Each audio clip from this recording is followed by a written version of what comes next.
কি কি প্রসাদ ভালো লাগে আপনাদের?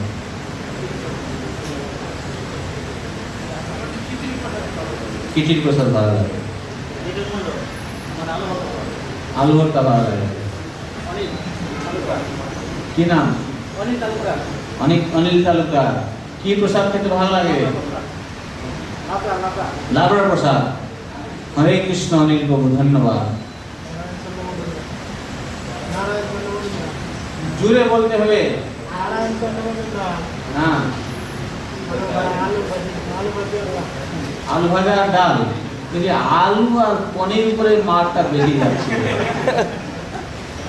নারায়ণ দত্ত শস্য আলু শস্যর সঙ্গে আলু, আলু পটল। আরে বাপ রে বাপ, বিশাল।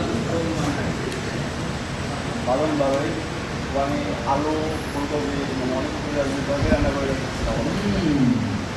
একটু শুকনো শুকনো হতে হবে, না জল জল লাগবে, মাখা মাখা না। ওই মাখা মাখা আলু ভালো। টমাটো দিতে হয় কি? একটু লাল লাল টমাটো হলে আরো একটু ভালো হয়।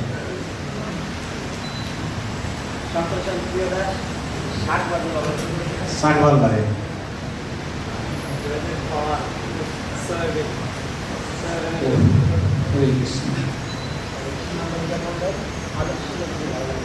আলু সবজি আর ঝোল, আলু পটল। আচ্ছা, আচ্ছা। কেউ মিষ্টি ভালোবাসে, কেউ টকও ভালোবাসে। হরে কৃষ্ণ। সুখদেব, পায়েস ভালো লাগে? ঠিক আছে, তাহলে পায়েস রান্না করতেই হবে আমাদের। অনেকের পায়েস ভালো লাগে দেখা যায়। এই নাম কি? পরিমল কুন্ডু পাল। এখানে আরেকজন পরিমল আছে না? কি নাম তোমার? পরিমল মন্ডল। ও হচ্ছে পরিমল পাল। আপনি হচ্ছেন পরিমল। পরিমল দেবনাথ। দেবনাথ পাল মন্ডল। বলো পরিমল, কি প্রসাদ খেতে ভালো লাগে? ডাল। ঠিক আছে, তোমার হয়ে গেছে? এই সাথে হয়ে গেছে। নয়ন ঘোষ, কি প্রসাদ খেতে ভালো লাগে তোমাকে?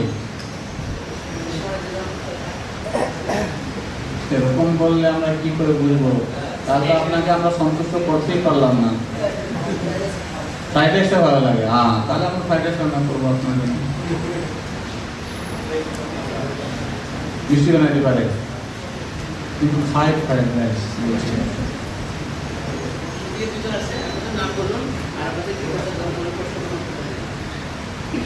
কি নাম কি? নির্মল সূত্রধর। কি প্রসাদ ভালো লাগে খেতে?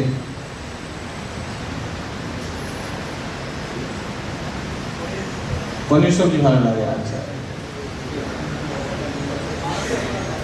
বাল গোবিন্দ, বালক চন্দ্র।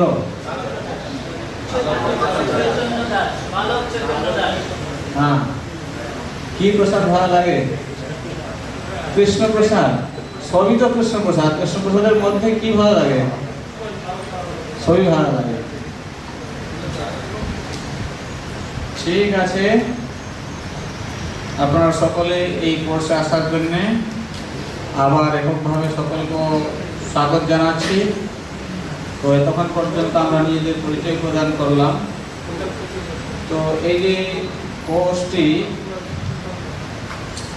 আমাদের ইসকনের যারা জিবিসি বডি আছেন, ওনারা এক সময় চিন্তা করেন যে যে সমস্ত ভক্তরা ইসকনে শিষ্য হচ্ছে তাদের মধ্যে কোনো সেরকমটা শিক্ষা নেই। তারা যদি একটা পরীক্ষা দিয়ে থাকে, কিন্তু তা হলেও সেখানে বেশি কিছু শিক্ষা পায় না, বুঝে না। অনেক সমস্যা হতে থাকে পরবর্তী সময়ে। তো সেই জন্য তারা কি করেন না, একটা এরকম শিক্ষক শিক্ষার্থী প্রশিক্ষণ এটি তৈরি করেন। আর ইতিমধ্যে জিবিসি চিন্তা করেছেন যে যে সমস্ত ভক্তরা জন্মাষ্টমীর পরে দীক্ষা নেবেন গুরুদেব থেকে, তাদেরকে এই কোর্সটা অবশ্যই করতে হবে। তো এখন আমার একটা প্রশ্ন হচ্ছে যে এখন ক্লাসে একটা নিয়ম সম্পর্কে আমি আপনাকে বলে দিই। ক্লাসের নিয়ম হচ্ছে এরকম, আমরা আজকে ক্লাস ঠিক চলবে কটা পর্যন্ত? হ্যাঁ, 5:30 থেকে 6টার মধ্যে আমরা শেষ করে দেবো, ঠিক আছে? আগামীকাল কটার সময় ক্লাস শুরু হবে? সন্ধ্যা 7টা থেকে 10টা। তারপরের দিন একই সময় 7টা থেকে 10টা। তারপরের দিন আসে? আচ্ছা, তো এখন হচ্ছে এরকম, এই সময়ের মতন আসতে হবে। যেমন আজকে এখনো পর্যন্ত কিছু কিছু ভক্ত আসছে, আমি তাকেও কিছু বলছি না। এই কোর্সটা একটু সিনসিয়ার হয়ে করতে হবে, জানতে হবে। নতুনপুর কলেজে পরীক্ষা হবে, আর এই কোর্সটা যারা যারা এখানে আসেন, আপনাদের ঠিক সময় মতন না আসেন বা আজকে আসবেন, কালকে আসবেন না, তারপরে আসবেন, তাহলে আমি কিন্তু অ্যালাউ করবো না। বুঝা যাচ্ছে? প্রথম কথা হচ্ছে সময়ের মতন আসতে হবে। দ্বিতীয় কথা হচ্ছে কি, প্রত্যেক দিন আসতে হবে। একদিন যদি মিস হয়ে যায় তাহলে পরীক্ষাতে বসতে পারবেন না। এখানে সকলে আছেন, লিখতে পারেন? কেউ আছেন লিখতে পারেন না এমন কেউ আছেন? একজন, দুই, এক, দুই। আপনি লিখতে পারেন না? তাহলে হাত তুলেছেন কেন? কে বিলকুল মানে মূর্খ আছে, আদৌ জানে না, বর্ণ পরিচয় নাই, লিখতে পারে না? কজন আছেন? 1, 2, 3, 4, 5, 6।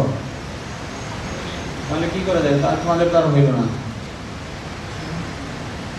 দেখা যাবে পরবর্তীতে।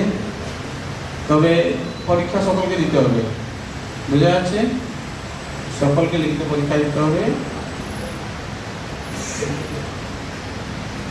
পরীক্ষা থেকে কেউ বাদ যাবে না।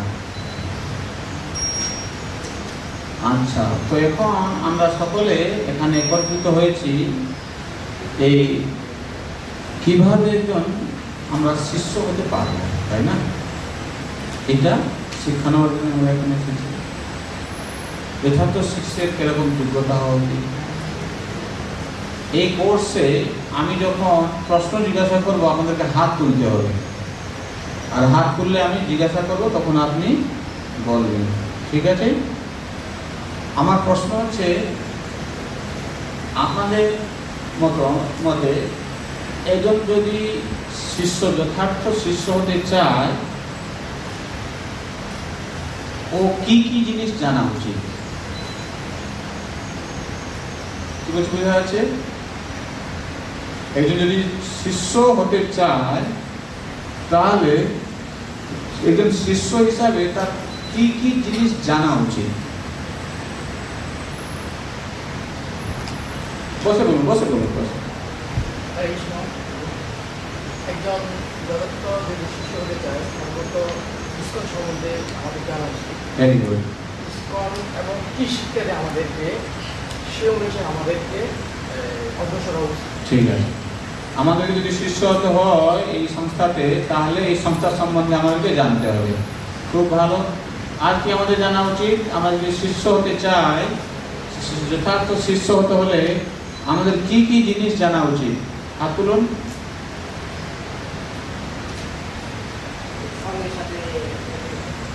সঙ্গের সঙ্গে,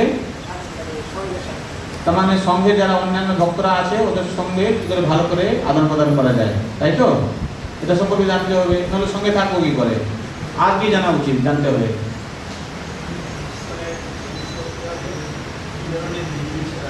হ্যাঁ, যদি আমরা দীক্ষা গ্রহণ করতে চাই, তাহলে দীক্ষা গ্রহণ করার পরে কি কি নীতি নিয়ম আমাদেরকে মেনে চলতে হবে, এটা আমাদেরকে জানতে হবে।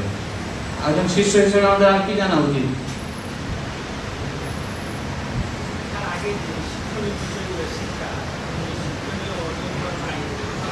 ঠিক আছে, আর কি জানতে হবে একজন শিষ্য হতে হলে?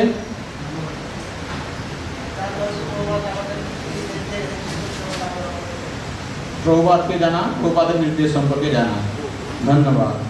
আর কি জানতে হবে আমাদেরকে একজন শিষ্য হতে হলে? গুরুদেব সম্পর্কে জানতে হবে। নাহলে শিষ্য কি করে হবো? যদি গুরুদেবকে না জানি তাহলে আমি শিষ্য কি করে হবো? গুরু কাকে দীক্ষা নেবো, কি করে বুঝবো? Very good. আর কি জানা উচিত আমাদের?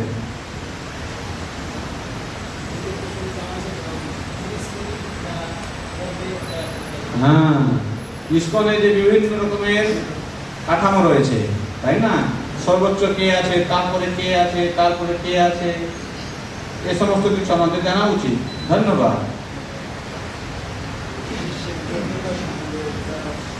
শিষ্যের যোগ্যতা সম্বন্ধেও জানা উচিত। Very good. যদি শিষ্য হতে চায় তাহলে আমাদের আর কি জানা উচিত?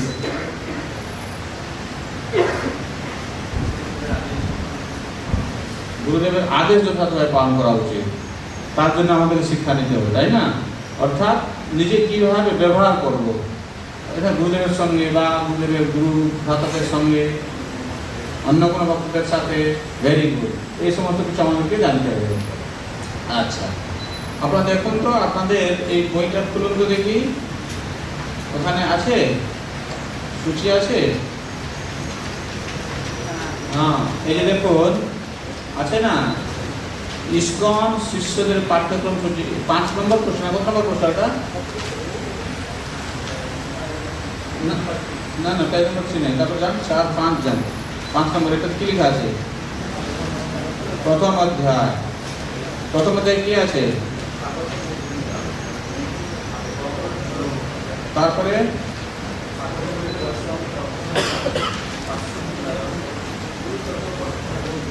গুরুতত্ত্ব ও পরম্পরা দেখা যাচ্ছে। তো আমরা এই কোর্সে গুরুতত্ত্ব সম্পর্কে, আমাদের পরম্পরা সম্পর্কে আমরা শিক্ষা লাভ করব। আর কি আছে?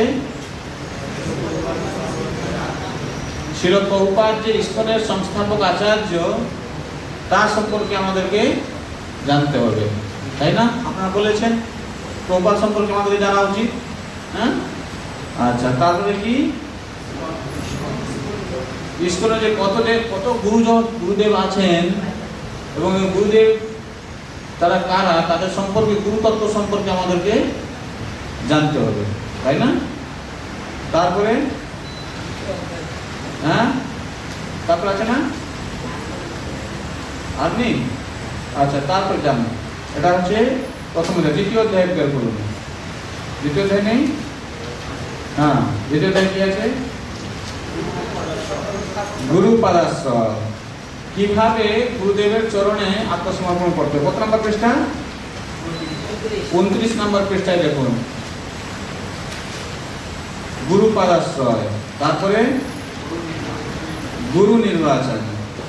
যদি আমি শিষ্য হতে চাই তাহলে কিভাবে গুরুদেবকে নির্ণয় করতে হবে সেটা আমাকে যোগ্যতা রাখতে হবে না, তাই না? আমাকে গুরু নির্ণয় করতে হলে কিভাবে গুরু নির্ণয় করবো সেটা আমাদেরকে জানতে হবে। আর কি জানতে হবে? আপনারা বলেছেন এটা যে নীতি নিয়ম কি আছে সংসদে থাকতে হলে, দীক্ষা নেওয়ার পূর্বে আমাদের জানা উচিত। দীক্ষা নেওয়ার কি নীতি নিয়ম পালন করতে হবে আপনারা বলেছেন। হ্যাঁ, তারপর কি আছে? তৃতীয় অধ্যায়। না না, তৃতীয় অধ্যায় আছে। কত নম্বর পৃষ্ঠা? 41 পৃষ্ঠায় খুলুন।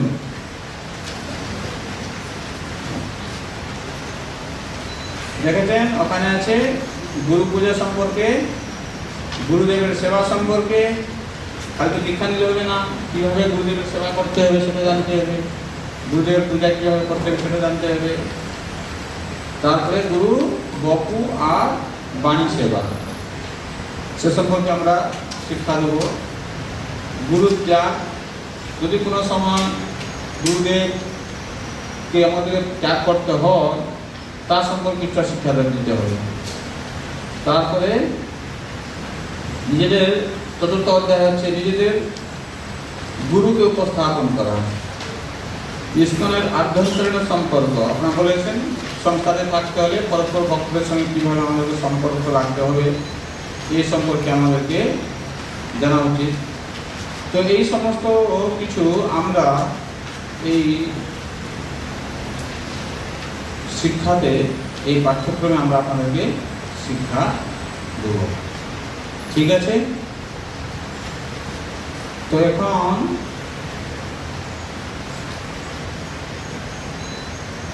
আপনাদের বইটি দেখুন কত নম্বর পৃষ্ঠায় আছে। প্রথম পাঠে আমরা প্রথম অধ্যায়ে যাচ্ছি এখনো আছে না। এই দেখুন, একজন শিষ্য হিসেবে আমি নিজেকে কিভাবে আরো উন্নত করতে পারি। এটা বাক্স বক্স আছে না, ওইটা এটা কত নম্বর পৃষ্ঠা আছে ওটা? হ্যাঁ, কত? 7 নম্বরে লেখা আছে। এটা বাক্সের উপরে একজন শিষ্য হিসাবে আমি নিজেকে কিভাবে আরো উন্নত করতে পারি দেখেছেন? 3টা পয়েন্ট ওখানে লিখুন। আপনি একজন শিষ্য হিসাবে নিজেকে আরো কিভাবে উন্নত করবেন সেটা 3টা পয়েন্ট লিখুন নিজে।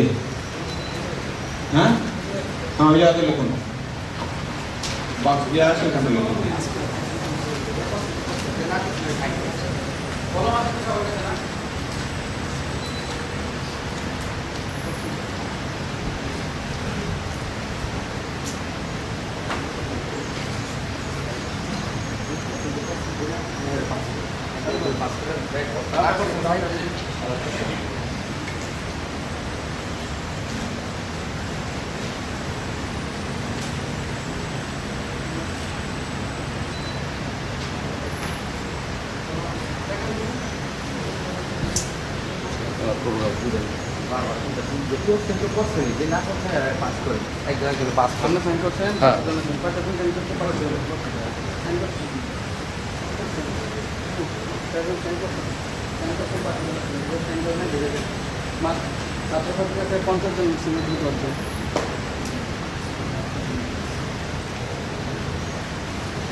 হয়েছে?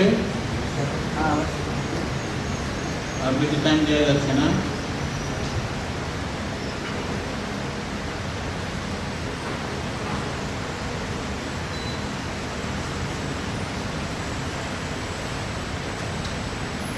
ঠিক আছে, লেখা হয়ে গেছে। তেমনি আপনার মধ্যে কেউ আছেন বলতে চান কি লিখেছেন আপনি? আপনি কিভাবে খুব সুন্দর শিষ্য হতে পারেন তার জন্য আপনি কি লিখেছেন? কি নাম আপনার? শঙ্করচন্দ্র প্রিয় প্রভু বলবেন, বলুন। 1 নাম্বার গুরুদেবের আদেশ ও নির্দেশ পালন করে, 2 নাম্বার গুরুশির দেওয়া নির্দেশ যথাযথ পালন করে, 3 নাম্বার শিল প্রবোধের গ্রন্থ পাঠ করে এবং সেগুলো নিজের জীবনে প্রয়োগ করে। ধন্যবাদ। বলুন। গুরুদেবের আদেশ পালন করতে হবে, শাস্ত্রের নিয়ম মানতে হবে, শিক্ষাগুলোর নির্দেশ পালন করতে হবে। হরে কৃষ্ণ। আর কে লিখেছেন বলতে চান সকলের সামনে?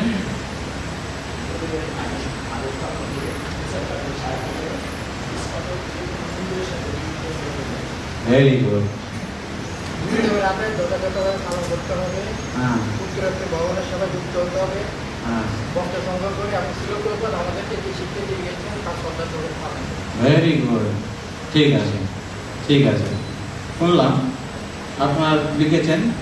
তো এখন আমাদেরকে জানতে হবে যে আমরা যদি শিষ্য হতে চাই তাহলে আমাদেরকে গুরুদেবের চরণে আশ্রয় গ্রহণ করতে হবে।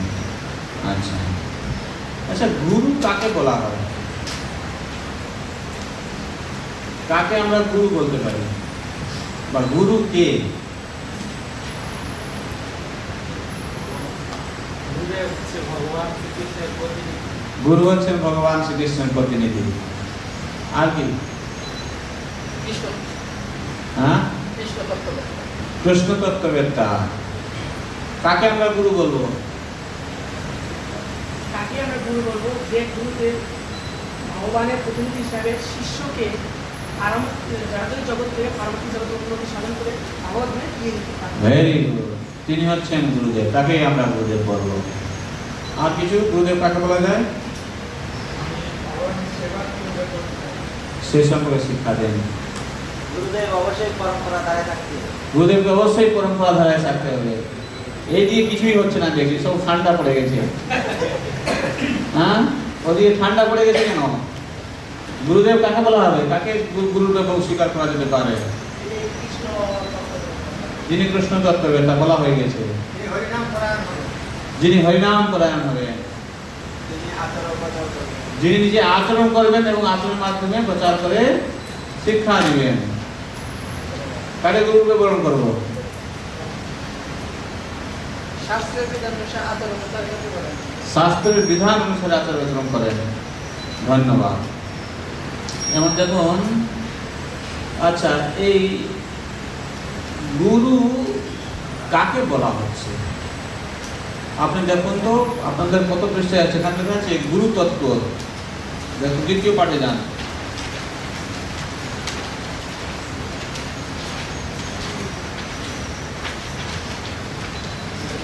এগারো পৃষ্ঠায় যান। 11 পৃষ্ঠায় দিয়েছেন। দেখুন একজন পর্যন্ত আধ্যাত্মিক গুরুদেব এবং কৃষ্ণ অভিন্ন আছেন একটা। সকলে পেয়েছেন? সকলে পেয়েছেন একটু 11 পৃষ্ঠায় যে গুরুতত্ত্ব নিচে লেখা আছে আধ্যাত্মিক গুরুদেব এবং কৃষ্ণ অভিন্ন। পেয়েছেন? আপনার বই নেই কেন?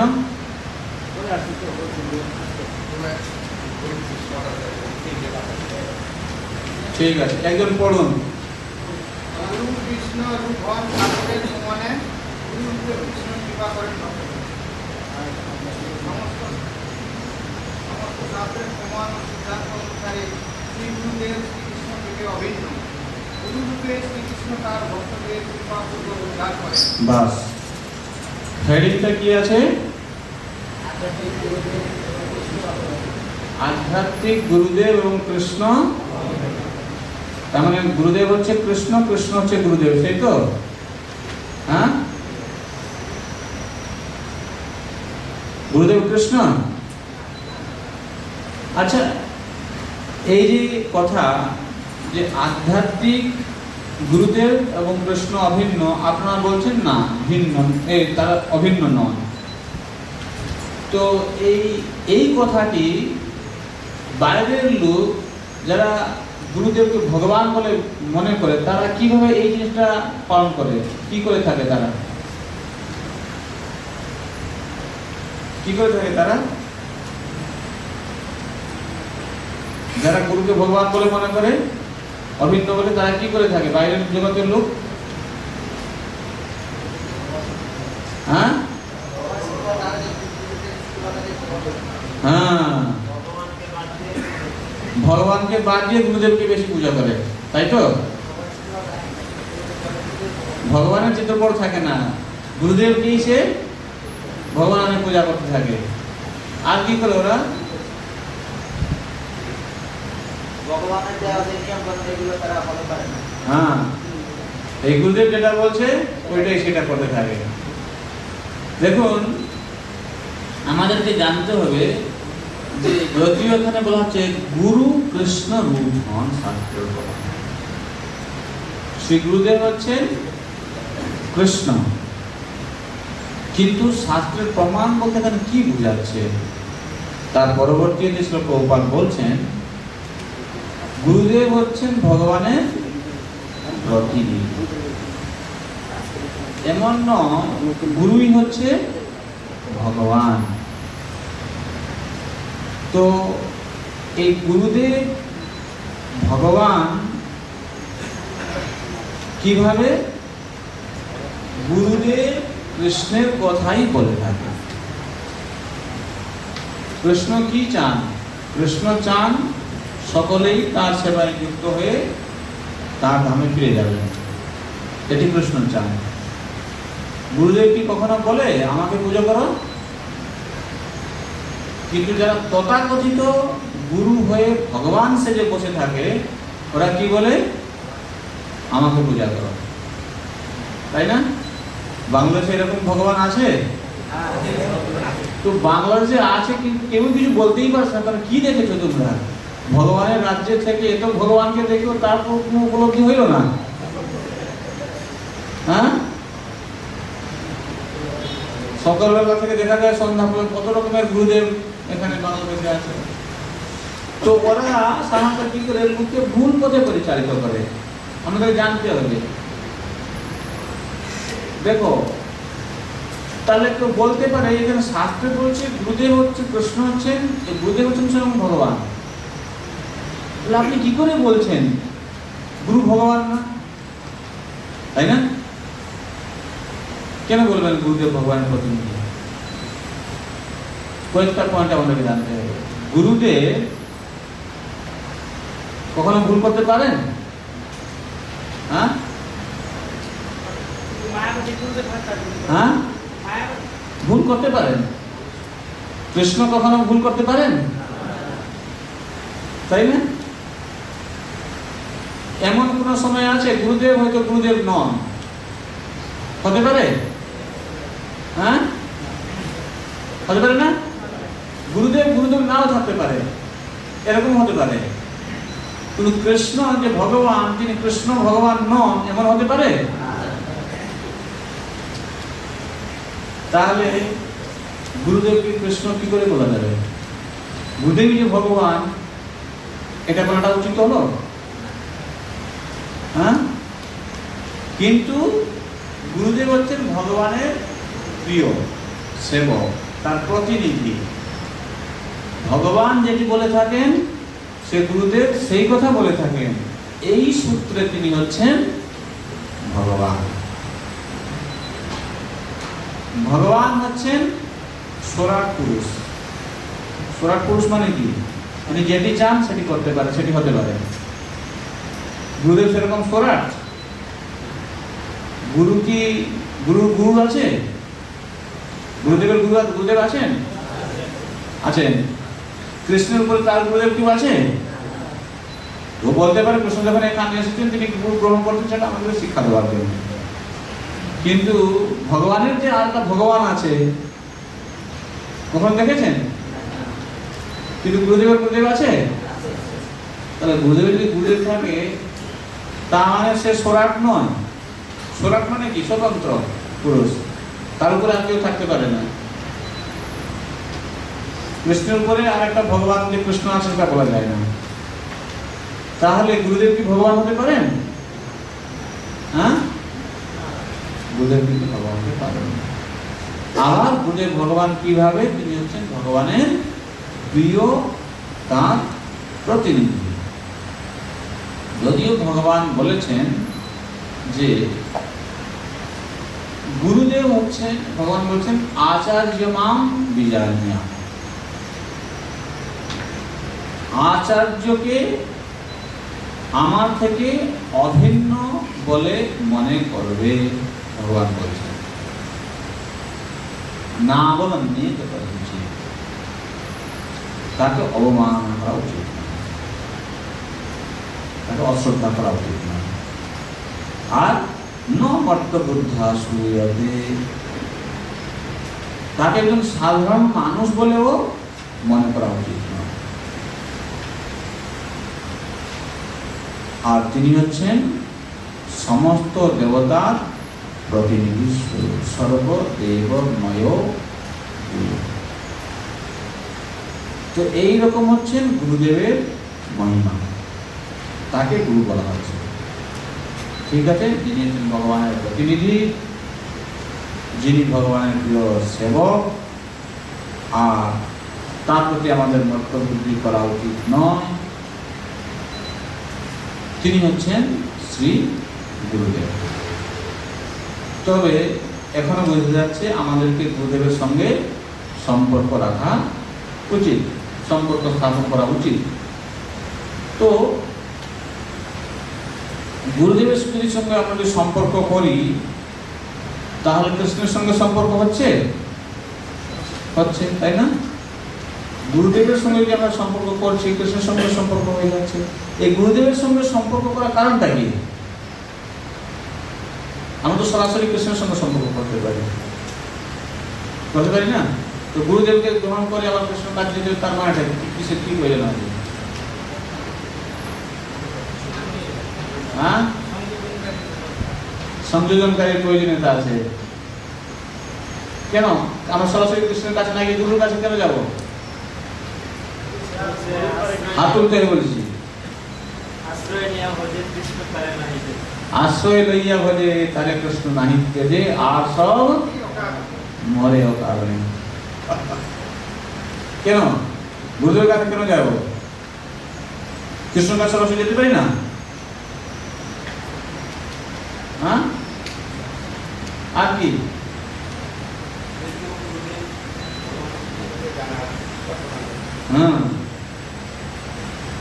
ভগবান হচ্ছেন বিভু, মহৎ, মহান। তো আমরা ক্ষুদ্র জীব, আমরা কিন্তু ভগবানের কাছে সেরকম যেতে পারি না, আমরা শুদ্ধ নয়, তাই না? তাই জন্য গুরুদেবের মাধ্যমে ভগবানকে আমরা দর্শন করতে পারি, ভগবানের সান্নিধ্য লাভ করতে পারি, তাই না? যেমন একটা উদাহরণ দেই, যে হুকো খায়, দেখেছেন? হুকো খায় না? যারা হুকো খায়, হুকো খেতে গিয়ে কি করে? আগুনটা নিয়ে কলকির উপরে দেয়, তো তামাকটা থেকে তারপর যেটা আগুনটা দেয়, এই যে আগুনটা কি করে তুলে? চুলি থেকে কাঠের আগুন জ্বলতে তুলা হয়ে গেছে, সেখান থেকে আগুনটাকে কি করে তুলে? হ্যাঁ, চিমটা ব্যবহার করে। আগুনের দ্বারা তার কাজ করতে হবে। পুকো খাওয়া ছেড়ে দিন। মনে করুন গ্রামে আমরা দেখতে পাই, গ্রামে গঞ্জে আমরা গ্রামের মাধ্যমে শিক্ষা লাভ করতে পারবো। একজনের বাড়িতে আগুন নেই, আরেকজনের বাড়িতে আগুন আছে, তাই না? তো আগুন না আনলে সে তো কাজ করতে পারবে না। সে যদি তার বাড়িতে গিয়ে আগুনটা আনতে চায়, সে চিমটা দিয়ে আগুনটা তুলে তার সে যে খড় নিয়ে গেছে খড়ের উপরে রাখে, তাই না? তারপর তার বাড়িতে আগুনটা নিয়ে আসে, তারপর সে কাজ করতে পারে। সরাসরি হাত থেকে তো তুলতে পারতো, আগুনটা তুলতে পারে না।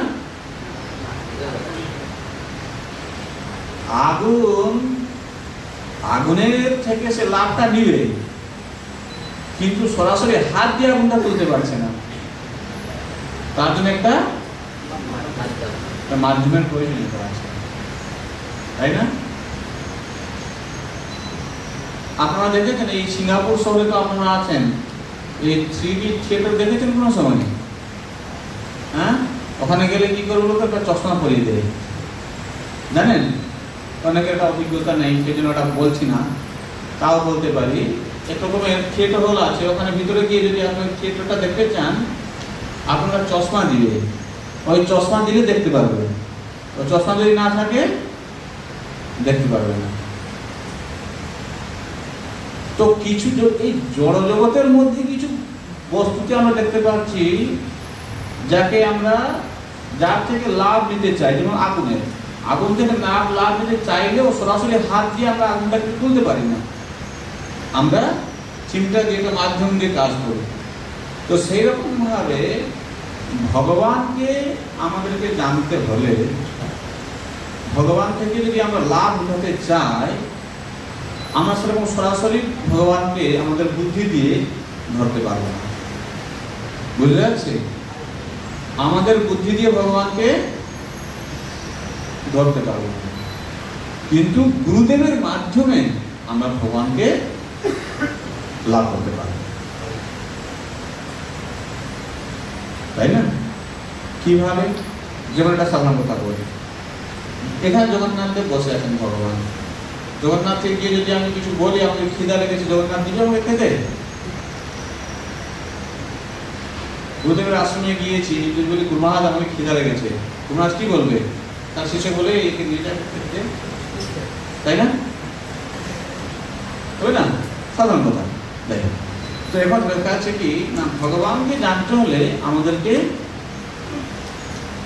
গুরুদেবকে অবশ্যই গ্রহণ করতে হবে।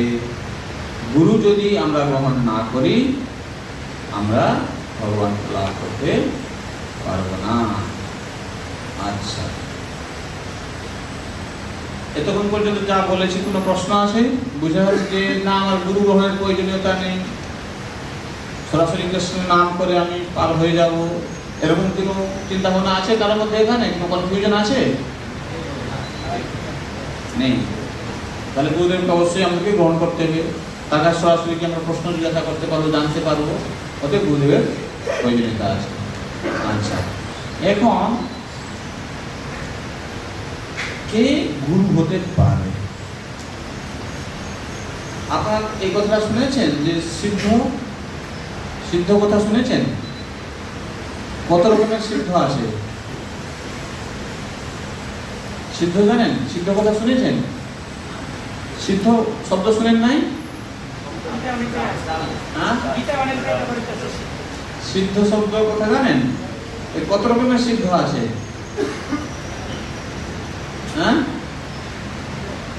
আচ্ছা, এটা হচ্ছে সাধন সিদ্ধ, শুনেছেন? এটা একটা হচ্ছে কৃপা সিদ্ধ, আর একটা হচ্ছে নিত্য সিদ্ধ। এই তিনটা শুনেছেন না শুনেন নাই? নিত্য সিদ্ধ, কৃপা সিদ্ধ আর সাধন সিদ্ধ শুনেছেন? আচ্ছা, ঠিক আছে। তো এই তিনজনের মধ্যে কে গুরু হতে পারে? কৃপা সিদ্ধ, সাধন সিদ্ধ না নিত্য সিদ্ধ? যেমন ব্যাখ্যা করে দিই একটু। কৃপা সিদ্ধ হচ্ছে কি, যেমন যদি উদাহরণ দেওয়া যায়, শ্রীবাস ঠাকুরের বাড়িতে কুকুর ছিল, বিড়াল ছিল, আর তার পরিবার পরিজনরা ছিল। যেদিন মহাপ্রভু শ্রীবাসের বাড়িতে মহাপ্রকাশ যা করছেন, তিনি সকলকে উদ্ধার করবেন, তাই না? নারায়ণীকে বলছেন, নারায়ণ তুই বল ভগবান, কৃষ্ণ নাম কর। কৃষ্ণ নাম করে নারায়ণী কন্দন করতে শুরু করেছে। ভগবান তাকে কৃষ্ণ প্রেম দিয়েছেন, 5 বছরের ছোট শিশু। এটা কৃপা সিদ্ধ হলো না? বুঝে যাচ্ছে? কৃপা সিদ্ধ। কুকুরকে পর্যন্ত ভগবান সেখানে কৃষ্ণ প্রেম দিয়ে উদ্ধার করবেন, এটা কৃপা সিদ্ধ হলো না? আচ্ছা, সাধন সিদ্ধ মানে কি?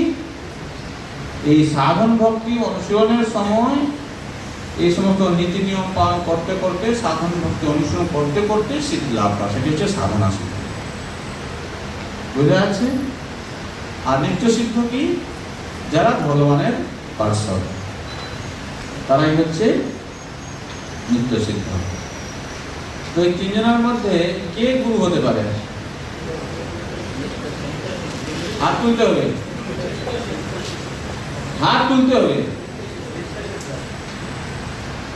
কেউ এখানে আছেন যে গুরুদেব যদি নিত্য সিদ্ধ না হন তাও তিনি গুরুদেব হতে পারেন, বলতে পারেন? কেউ আছেন? হতে পারে না? গুরুদেবকে নিত্য সিদ্ধ হতেই হবে।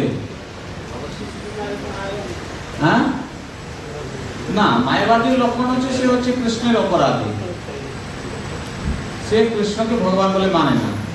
কিন্তু এরা তো ভগবান বলে মানে, তো কৃপা সিদ্ধ সাধন সিদ্ধ যারা তারা তো ভগবান ভগবান বলে মানে।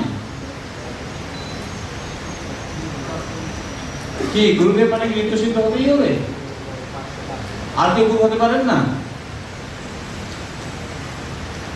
হ্যাঁ হ্যাঁ, শাস্ত্রে বলছে কৃষ্ণ তত্ত্ববেত্তা যিনি তিনি হচ্ছেন গুরুদেব। সেখানে সিদ্ধর কথা বলা আছে? শাস্ত্র বলেছে যে যেই সিদ্ধ সেই গুরু। কৃষ্ণ তত্ত্ববেত্তা যিনি সাধনায় সিদ্ধি লাভ করেছেন তিনি কৃষ্ণকে জানেন না? হ্যাঁ, কিছু বুঝা যাচ্ছে? তাহলে কে কেবল নিত্য সিদ্ধকেই গুরু হতে হবে? হ্যাঁ হ্যাঁ হ্যাঁ, তিনিও গুরু হতে পারেন। সাধন যিনি করছেন তিনিও গুরুদেব হতে পারেন। কি বলছি বোঝা যাচ্ছে? আচ্ছা, আপনারা এটা পড়ুন তো।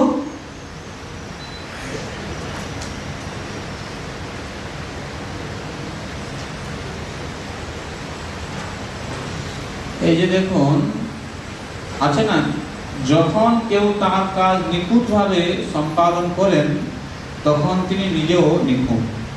পেয়েছেন? 11 পৃষ্ঠায় পেয়েছেন? সকলে পেয়েছেন? কেউ পান নাই এরকম আছেন? ওই থেকে জুড়ে জুড়ে পড়ো, কে পড়তে পারে ভালো মতন ওই থেকে পড়ো। একজন ডাক্তার যদি আমাদেরকে 100 টাকা দিয়ে যায়, আমরা তো সবসময় মনে করি না যে ডাক্তার আমাদের 100 টাকা দিয়ে গেছে, সেই টাকাটা হয়তো কোনো বন্ধু পাঠিয়েছেন, আর ডাক্তার সেই টাকাটা বিয়োগ না করে অক্ষত অবস্থায় আমার কাছে পৌঁছে দিচ্ছেন। এটাই ডাক্তারের দক্ষতা যে সে অক্ষত অবস্থায়, ঠিক যেমনটি আমার বন্ধুকে পাঠিয়েছিল, ঠিক তেমনই আমার বন্ধুর হয়ে আমার কাছে 100 টাকা পৌঁছে দিয়েছিল। এটাই তার সম্পূর্ণ কারণ। একজন ডাক্তার হিসেবে সে হয়তো অনেকভাবেই সম্পূর্ণ নন, তবে নিজের কাজটা যেহেতু উনি নিখুঁতভাবে করেন তাই তিনি নিজেও নিখুঁত। বুঝা গেল? আচ্ছা, তাহলে প্রথম কথাটি হচ্ছে কি এখানে আমাদের জানতে হবে, যিনি গুরু তিনি একজন ডাক্তারের মতন কাজ করছেন। তিনি কি করছেন? তার কর্তব্যটা যথাযথভাবে পালন করছেন। যে কথাটি শাস্ত্রে আছে সেটা হুবহু তিনি পৌঁছে দিচ্ছেন আমাদের কাছে। বুঝতে যাচ্ছে? নিখুঁতভাবে তিনি কাজ করছেন, কিন্তু তার মধ্যে কোনো দোষ নেই, তাই না? 100 টাকা আসছে ডাক্তারের উদাহরণ, সে ভিতরে কি আছে না আছে খুলে দেখে না, সরাসরি দিয়ে দেয়। তারপর এটা পড়ুন, একজন যে ব্যক্তিরা একটু কম গুণসম্পন্ন বা মুক্ত পুরুষ হতে পারেননি তারাও গুরু হিসেবে কাজ করতে পারেন। পেয়েছেন? হ্যাঁ, পড়ুন, জুড়ে জুড়ে পড়ো,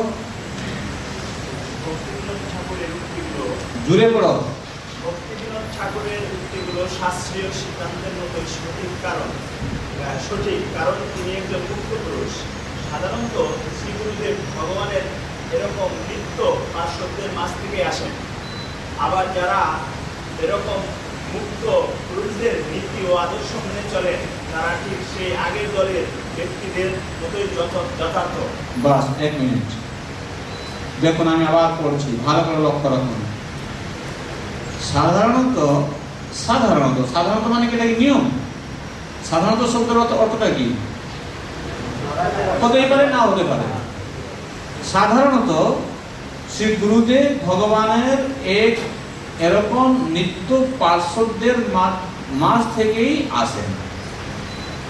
সিদ্ধ পুরুষ হতেই পারেন সাধারণত। আবার যারা একজন মুক্ত পুরুষদের নীতি ও আদর্শ মেনে চলেন তারা ঠিক সেই আগের দলের ব্যক্তিত্বদের মতই থাকে। বোঝা যাচ্ছে এখানে? তিনি নিত্য সিদ্ধ না হলেও ওই রকম ভগবানের যে মুক্ত পুরুষ যারা আছেন, সিদ্ধাত্মা সিদ্ধ মহাত্মা আছেন, তাদের মতনই তিনি কি করছেন, নীতি নির্দেশ পালন করে চলেছেন, তাহলে তাকে ঠিক সেই রকম স্বীকার করা যেতে পারে। এটা হচ্ছে প্রভুপাদের উক্তি। ঠিক আছে, তারপরে বলো। একজন মুক্ত পুরুষও আচার্য কোনো ধরনের ত্রুটির স্থিতির ঊর্ধ্বে। একজন মুক্ত পুরুষ ও আচার্য কোনো ধরনের ত্রুটির স্থিতির ঊর্ধ্বে, কিন্তু এরকম অনেক ব্যক্তিত্ব রয়েছেন যারা একটু কম গুণ সম্পন্ন বা মুক্ত পুরুষ নন, তবুও গুরু পরম্পরা ধারার পদ্ধতিকে কঠোরভাবে মেনে তারা গুরু ও আচার্য হিসাবে কর্তব্য পালন করতে পারে। বুঝা গেল? এই কথা থেকে বোঝা যাচ্ছে কেউ বুঝতে পারেননি এমন কিছু আছেন, হয়তো একটু কম গুণসম্পন্ন আছে, কিন্তু যদি তিনি যথার্থ পরম্পরা ধারায় যুক্ত আছেন, তাহলে তিনি কি করছেন, তিনি কোনো কিছু এখানে এডিশনও করছেন না, এখানে কোনো যোগ করছেন না, বা কোনো কিছু বিয়োগও করছেন না। তিনি নিখুঁতভাবে তার কাজ করবেন, যেটা বলা করতে 100 টাকা এসেছে 100 টাকা এনেই দিচ্ছে, সেখানে যোগ বিয়োগ কিছু করছেন না। একটু কম গুণ সম্পন্ন হলেও তিনি গুরুদেব হতে পারে। এটা প্রভুপাদের পত্র দেখা যাচ্ছে, জনার্দনের কাছে পত্র শিল প্রভুপাদ লিখেছে। তো এখন দেখা যাচ্ছে কি না, যেই কৃষ্ণ তত্ত্ববেত্তা সেই গুরু নয়। এখন যেখানে সদ্গুরুর কথা নিয়ে আলোচনা করা হচ্ছে শাস্ত্রে, সেখানে তার সঙ্গে এই সিদ্ধ পুরুষ বা মুক্ত পুরুষ এই কথা কোনো আলোচনা করা হয় না, কোনো জায়গায় দেখা যায় না। অতএব গুরু কে হতে পারে, যিনি যথার্থ সৎ পরম্পরায় যুক্ত আছেন, আর যে সমস্ত সিদ্ধ পুরুষদের যে গুণাবলী শাস্ত্রে বর্ণন করা হয়েছে, তাদের যে নীতি নিয়ম, সেই নীতি নিয়মগুলো তিনি যদি ঠিক মতন পালন করে চলছেন, তাহলে দেখা যাচ্ছে কি তিনি হচ্ছেন গুরু হতে পারেন, তিনি গুরু পদের অধিকারী হতে পারেন, শিষ্য গ্রহণ করতে পারেন। বুঝে যাচ্ছে? অতএব আমাদের কখনো কখনো কারো প্ররোচনায় এসে গুরুদেবকে অবশ্যই সিদ্ধ হতে হবে, এইরকম মানসিকতা নিয়ে যদি আমরা যাই, তাহলে কি হবে? আমরা একটা সোসাইটির মধ্যে আছি, ঠিক আছে, আমরা একটা সংস্থার মধ্যে আছি। যদি কেউ বলতে থাকে যে আমার গুরুদেব হচ্ছে সিদ্ধ, তাতে কি অসুবিধা হতে পারে? আমার প্রশ্ন বুঝে যাচ্ছে? যদি এরকম কেউ বলে আমার গুরুদেবই হচ্ছে সিদ্ধ, আমরা নিষেধ করছে যে তোমার গুরুদেব সিদ্ধ নয়, কিন্তু সেটা এরকম বলে সকলের কাছে প্রচার করতে থাকে, এখানে কি বোঝা যেতে পারে?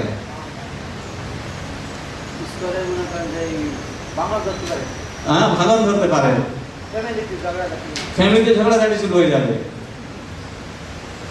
ইসকনের অনেক লোক আছে যে দীক্ষা দান করতেছে, এক গ্রুপের শিষ্য যদি বলে যে আমার গ্রুপের শুধু শিষ্য, তাহলে আর এক গ্রুপের শিষ্য ভাবতে হবে আমার গ্রুপের অসত্য, হ্যাঁ, সেখানে মনোদ্বন্দ্ব সৃষ্টি হতে পারে, ঝগড়া সৃষ্টি হয়ে যাবে, গুরুবাদ প্রচার হয়ে যাচ্ছে, এখানে অহংকার দেখা যাচ্ছে, বৈষ্ণব অপরাধ হয়ে যাচ্ছে। বুঝে যাচ্ছে না? তোমার গুরুদেব যদি সিদ্ধ পুরুষও হয়, তাতে তোমার কি আছে? তোমার গুরুদেব সিদ্ধ পুরুষ আছে, তবে কিন্তু গুরুদেব যে সিদ্ধ পুরুষ, তিনি যখন সাধারণ জনসমাজ যখন তিনি ব্যবহার করছেন, তার ব্যবহারটা কিরকম থাকে? তিনি একজন সিদ্ধ মহাত্মা বলে নিজেকে জাহির করে থাকে, দেখেছেন কোনো সময়? তোমার কাছে প্রচার করার কি প্রয়োজনীয়তা আছে? তোমার সঙ্গে তোমার গুরুদেব সম্পর্ক আছে ভালো, কিন্তু যেহেতু আমরা একটা সংস্থার মধ্যে আছি, অন্য গুরুদেবের প্রতি আমাদের অপরাধ হয়ে যেতে পারে, তাতে আমাদের ভিতরে অন্তর্দ্বন্দ্ব দেখা যেতে পারে। কি বললেন? হ্যাঁ, গুরুবাদ প্রচার হয়ে যেতে পারে। আমার গুরু না একটু ভালো আছে, তো প্রভুপাদ এখানে কি বলছে, একটু কম গুণ সম্পন্ন হলেও তারা সকলেই সমান, এই কারণে তারা পরম্পরা ধারায় যুক্ত আছেন, তারা নিখুঁতভাবে তাদের সেবা সম্পাদন করে চলেছেন। ওদের তাদের মধ্যে আমাদের বিভেদ দর্শন করা উচিত না, তাদের মধ্যে আমাদের বিভেদ দর্শন করা একজন শিষ্য হিসাবে।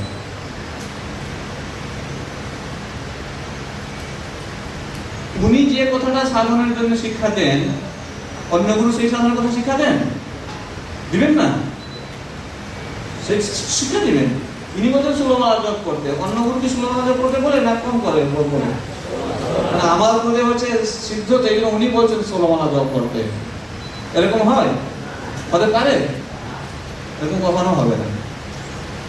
তার মানে গুরুদেব তিনি হচ্ছেন যার সেরকম গুরু পদের যোগ্যতা রয়েছে। হ্যাঁ, আবার পড়ুন ওই কোডটা, আবার পড়ুন তো।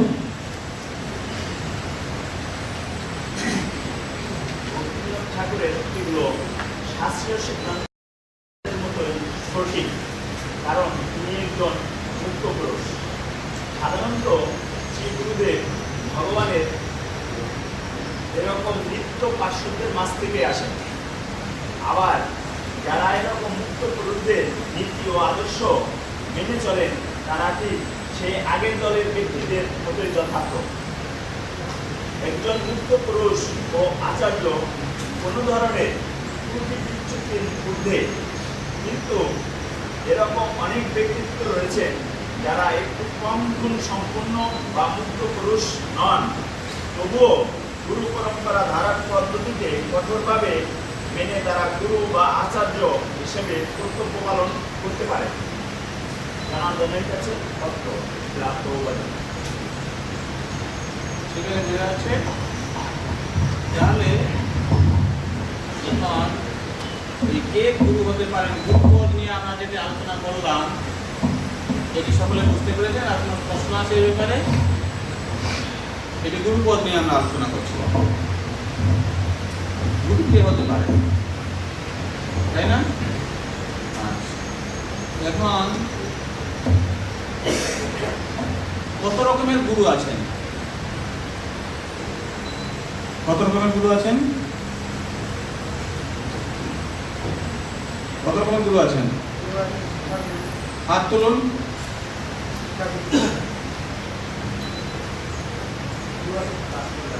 কি কি?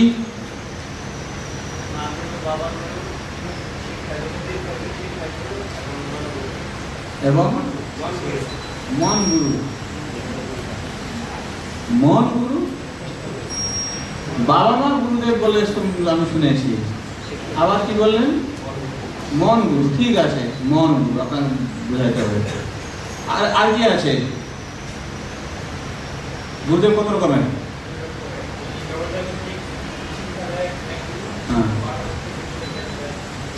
আচ্ছা, উনি বলছেন 2 রকমের, জড় জাগতিক শিক্ষা দেয় আর যে পারমার্থিক জগতের শিক্ষা দেয়।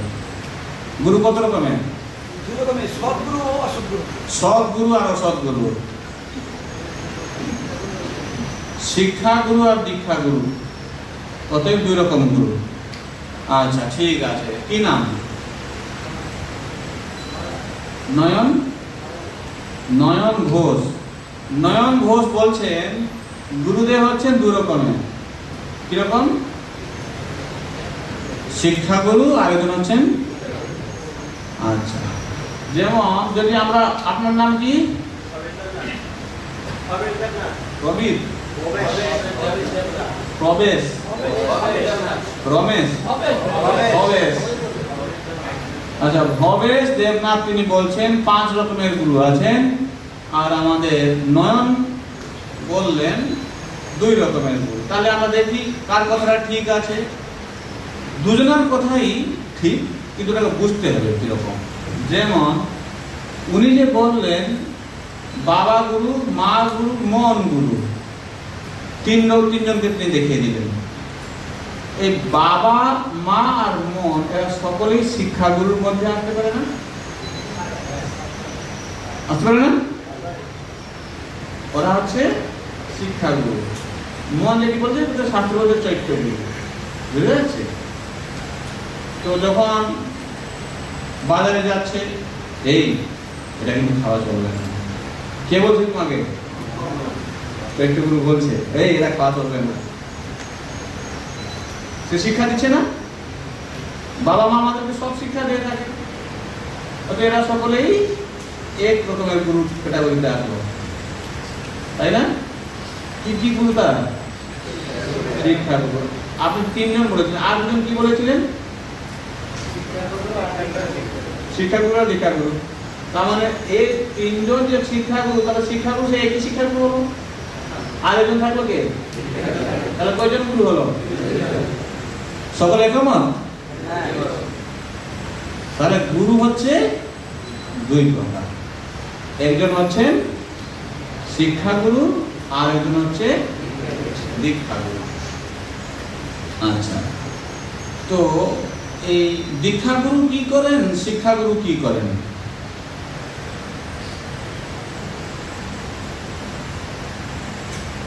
বই পেয়েছেন? বই দেখুন তো, এই গুরুর প্রকারভেদ যে লেখা আছে সেখানে কি লেখা আছে? তারপরে কত নম্বর পৃষ্ঠা বলুন? 12 নম্বর পৃষ্ঠায় দেখুন তো সকলে, পেয়েছেন? গুরুর প্রকারভেদ পেয়েছেন?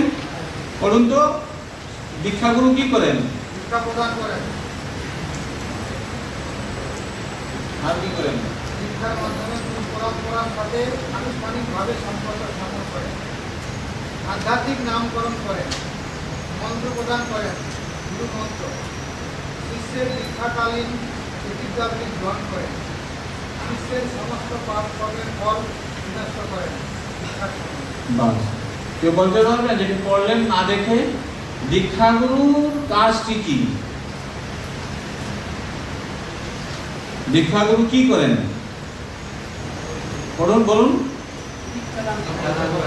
দীক্ষা দান করেন। আর কি করেন?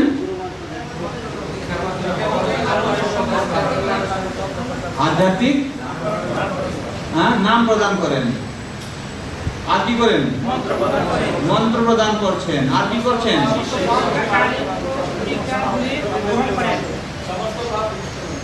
ফল বিনষ্ট করেন, পরম্পরার সঙ্গে যুক্ত করেন। এটি হচ্ছে দীক্ষাগুরুর কাজ। বুঝে যাচ্ছে? যদি প্রশ্ন আসে যে দীক্ষাগুরু আর শিক্ষাগুরু কি করেন, লেখা যেতে পারবে? পার্থক্যটা কি আসছে দেখা যাবে না? শিক্ষাগুরু কি করেন? শিক্ষাগুরু কেবলমাত্র উপদেশ দেন, তিনি মন্ত্র প্রদান করেন না, তিনি আমাদেরকে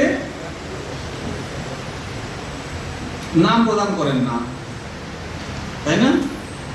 কিন্তু দীক্ষাগুরু করেন। এটি হচ্ছে দীক্ষাগুরু এবং শিক্ষাগুরুর মধ্যে পার্থক্য। দীক্ষাগুরু কয়জন হবে? বেশি হতে পারে না? কেন পারেন? কিভাবে বলুন?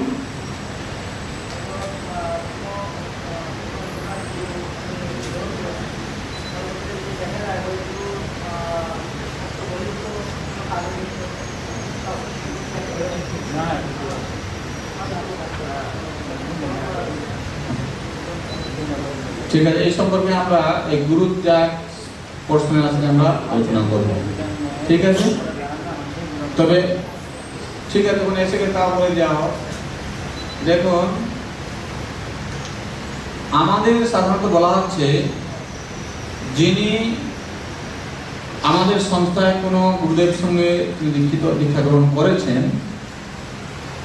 যদি তার গুরুদেবের কখনো পতন হয়েও যায়, তিনি যদি অপরাধী না হন,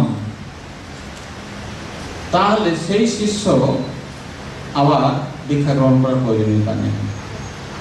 কেন না, সে গুরু এখন পর্যন্ত তিনি ঠিকভাবে প্রপার নীতি নিয়ম পালন করে চলছেন, হয়তো কোনো অক্ষমতার কারণে তিনি যথাযথভাবে গুরুপদে এখনো অধিষ্ঠিত নন। আবার যদি গুরুদেব চলেও গিয়ে থাকেন, তাহলে তিনি কোনো শিক্ষাগুরুর তত্ত্বাবধানে যদি থাকেন, তিনি আর দীক্ষা নেওয়ার প্রয়োজনীয়তা নেই। কারণ আমাদের যে পরম্পরা, সেটা হচ্ছে মুখ্যত দেখা যাচ্ছে কি শিক্ষা পরম্পরা। আমরা দেখাবো পরবর্তীতে যখন আসবো। এক মিনিট। তো যারা যেমন ভক্তিবিনোদ ঠাকুরের দীক্ষাগুরু কে জানেন? হ্যাঁ, দীক্ষাগুরু, তিনি তার শিক্ষাগুরু। তার দীক্ষাগুরু হচ্ছেন বিপিন বিহারী। ঠিক আছে। তো আমাদের যে পরম্পরাটি হচ্ছে মুখ্যত শিক্ষা পরম্পরা। তো এখন গুরুদেব যদি চলে গিয়েও থাকেন, তার পরবর্তীকালে সেই দীক্ষা না নিয়ে শিক্ষাগুরু তত্ত্বাবধানে যদি থাকে, তাহলে তাও চলতে পারে। তবে আপনি যেটা বলছেন, যদি দেখা যায় সে গুরুদেব অপরাধী, বৈষ্ণব অপরাধী হয়ে গেছেন, তাহলে যদি সে শিষ্য মনে করে, তাহলে তিনি অন্য কোনো গুরুদেবের কাছে যেতে পারেন। কিন্তু শাস্ত্রীয় সিদ্ধান্ত অনুযায়ী দীক্ষাগুরু কয়জন হতে পারে? একজনই হবে। দুইজন দীক্ষাগুরু প্রয়োজনীয়তা হয় না। ঠিক আছে। শিক্ষাগুরু কয়জন হতে পারে? অনেক। এই যে ভাগবতমে আছে না,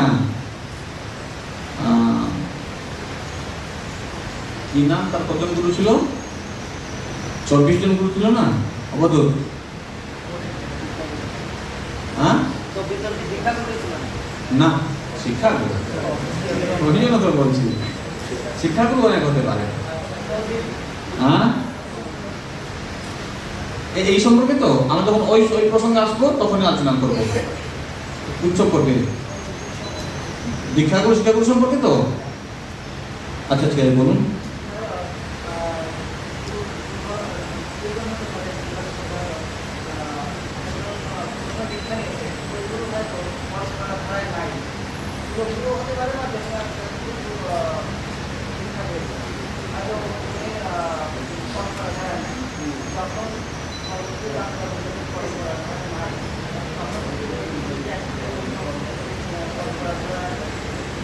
তিনি তো সদ্গুরুই নন। যে পরম্পরা ধারায় না থাকেন, তিনি কি সদ্গুরু? তাহলে তার দীক্ষাটা কি করে হলো? হ্যাঁ, আপনি বুঝতে পারছেন না। সে গুরু যদি সদ্গুরু না হয়ে থাকেন, তাহলে তার দীক্ষাটা সৎ দীক্ষা কি করে হলো? তার দীক্ষা বলে আপনি মানুষের দীক্ষা তো হয় নাই। তাহলে কি বলছি, বোঝা যাচ্ছে? গুরুদেব যদি সৎ পরম্পরায় যুক্ত না থাকে, যদি সদ্গুরু না হন, তার কি দীক্ষা হয়েছে? আপনাকে দীক্ষা বলে গ্রহণ করছেন কি করে? কি বলছি, বোঝা যাচ্ছে? এখানে সদ্গুরুর কথা এখানে আচরণ করা হয়, আলোচনা করা হয়। যিনি সদ্গুরু তিনি ছিলেন, কোনো কারণে কখনো কিছু যদি তিনি নিয়ম কানুন পালন করতে অক্ষম হয়ে পড়েন, তাহলে তিনি গুরু পদ থেকে সরে যান। তা মানে নয়, যেমন একটা উদাহরণ দিতে পারে, এই গুরুদেবের কাজ কি বলবো, দীক্ষাকালে শিষ্য করে আত্মসমর্পণ, সেই কালে প্রশ্নোত্তরে করে আত্মসমর্পণ। গুরুদেব কি কাজ করেন? মিডিয়েটর হিসাবে আমাদের সঙ্গে কৃষ্ণের সঙ্গে বিয়ে করিয়ে দেন। তিনি ব্রাহ্মণ, একজনের সঙ্গে একজনের বিয়ে হওয়ার পরে সে ব্রাহ্মণ যদি এদিক সেদিক হয়ে যায়, তাহলে কি তার বিয়েটা কায়েম থাকবে না? থাকবে না। আর সে যদি যথাযথভাবে সে যদি বিয়ে পড়াইতে না পারে, পরম্পরার সঙ্গে নেই, সে কিভাবে যুক্ত করবে কৃষ্ণের সঙ্গে? তো করেই যুক্ত তো করেই নাই, তার তো দীক্ষাই হয় নাই। তাহলে তার গুরুকে তুমি কিভাবে গ্রহণ করতে পারো? কি বলছি, বোঝা যাচ্ছে? হ্যাঁ, কি বলছি, বোঝা যাচ্ছে? বুঝে গেছে না? হ্যাঁ, ধন্যবাদ। এখন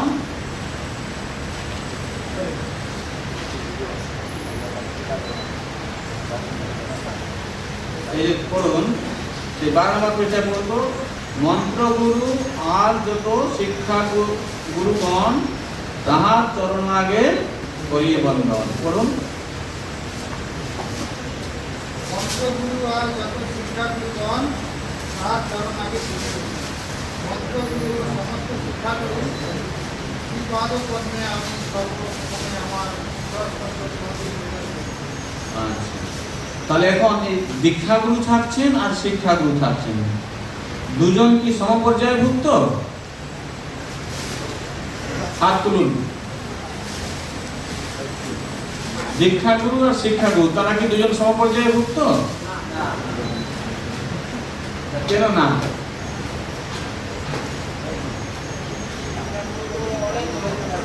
হ্যাঁ, আচ্ছা,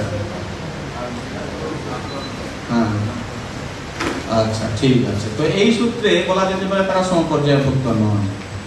কিন্তু যদি শিষ্যকে ভগবত সান্নিধ্যে নিয়ে আসার জন্য সহায়তা করার পরিপ্রেক্ষিতে যদি বিচার করি, তাহলে তারা দুজন কি সমপর্যায়ভুক্ত? তারা বুঝা যাচ্ছে কি বলছি? একজন শিষ্যকে কৃষ্ণের সান্নিধ্যে নিয়ে আসার জন্য যে শিক্ষা দীক্ষাগুরু দিচ্ছেন আর শিক্ষাগুরু দিচ্ছেন, তার মধ্যে কোনো পার্থক্য থাকে? পার্থক্য থাকবে না। যেমন একটা উদাহরণ দেয়, মনে করুন গুরুদেব আপনার মন্দিরে এলেন, এসে তিনি কয়দিন থাকলেন? 10 দিন থাকলেন। আর 10 দিন থেকে প্রত্যেক দিন 4 ঘন্টা করে ক্লাস দিলেন। আর 10 দিনে কয় ঘন্টা ক্লাস হলো? 40 ঘন্টা। আর এই 10 দিন থাকার মধ্যে তিনি একদিন দীক্ষা অনুষ্ঠান করলেন। দীক্ষা অনুষ্ঠান করতে কত সময় লেগেছে? হ্যাঁ, কয় ঘন্টা? কত? কত? 2 ঘন্টা। তো 10 দিনের মধ্যে কত ঘন্টা গিয়েছে শিক্ষা দিয়েছে? আর দীক্ষা দিতে কত ঘন্টা লেগেছে? 2 ঘন্টা। বেশি সময় কি কাজ করেছে? তাই না? আর শিক্ষাগুরু জীবন ছাড়া সেরকম শিষ্যকে শিক্ষা দিয়ে যাচ্ছে। শিক্ষার গুরুত্ব নেই? দীক্ষাগুরু ও শিক্ষাগুরু হিসেবে কাজ করে না? দীক্ষাগুরু দীক্ষা দিচ্ছে, তোমাকে কত সময় লাগছে? 5 মিনিট লেগেছে টাইম। যোগকুণ্ডে বসিয়ে দেখতে গেলে এই গুরুদেবের কাছে কি মালাটা নিতে কত টাইম লাগে? 2 মিনিট লাগছে, 5 মিনিট লাগবে। তারপরে যোগকুণ্ডে যজ্ঞটা করতে হতে আর 1 ঘন্টা লাগবে। ঠিক আছে, 1-1.5 ঘন্টা তোমার মধ্যে যজ্ঞ সমাপন হয়ে গেল। তারপরে সারা জীবন গুরুদেব এই কাজটা করতে থাকে তোমার সঙ্গে। কি বলছি বুঝা যাচ্ছে? সারা জীবন গুরুদেব কি করতে থাকে? শিক্ষাদান করতে থাকে। বুঝা যাচ্ছে না? অর্থাৎ এই সূত্র দেখতে গেলে যারা শিক্ষাগুরু আছেন তাদের গুরুত্বটাও কম নয়। কিছু বলতে বোঝা যাচ্ছে? আচ্ছা, পরিষ্কার কথা বলা হয়, আমাদের সঙ্গে দীক্ষা নেওয়ার আমাদের দীক্ষাগুরুর সঙ্গে কতবার আমাদের সরাসরি সম্পর্ক করে, বাস্তব জিনিস আমরা বুঝতে চেষ্টা করি। হয় বেশি নয়, খুবই কম, আশা করাও সম্ভব নয়। কিন্তু শিক্ষাটা আমরা পেতে থাকি না? সে গুরুদেবের লেকচার শুনে হোক বা যেখানে স্থানীয় আমার শিক্ষাগুরু আছেন তার মাধ্যমে হোক, ভক্তিতে অগ্রসর হওয়ার জন্য শিক্ষাটা কিন্তু আমি চালিয়ে যাই। তার মানে শিক্ষাগুরু সেরকম সমপর্যায়ভুক্ত। আপনি দেখুন পড়ুন তো তারপরেটা, শিক্ষাগুরু ও দীক্ষাগুরু সমপর্যায়ভুক্ত। ভক্তকে কেবল এই একজন গুরুর কাছে এই কোথায় পড়তে? এটা পেয়েছেন আমি যেটা বললাম? হ্যাঁ, পান নাই? হ্যাঁ, হ্যাঁ, পেয়েছেন? এই, কি সকালে পাননি? শিক্ষাগুরু কৃপা করিও হ্যাঁ, ওই শিক্ষাগুরু বৃন্দ কৃপা করিয়া, তার উপরে কি আছে লেখা আছে? শিক্ষাগুরু ও দীক্ষাগুরু সমপর্যায়ভুক্ত বলে কোনো হেডিং নাই? নেই না? আচ্ছা, ঠিক আছে, আমরা পরিবর্তন করেছি, এই হ্যান্ডবুকটা চেঞ্জ করতে হবে পরবর্তীতে। এই হ্যান্ডবুকটা আমরা ছাপিয়েছি এখন মায়াপুরে, পরবর্তীতে আপনাদেরকে এই হ্যান্ডবুকটা দেবো। ঠিক আছে, আচ্ছা, যেটা বলুন পড়বো কত নাম পড়তে? 12 পৃষ্ঠা পেয়েছেন সকালে? হ্যাঁ,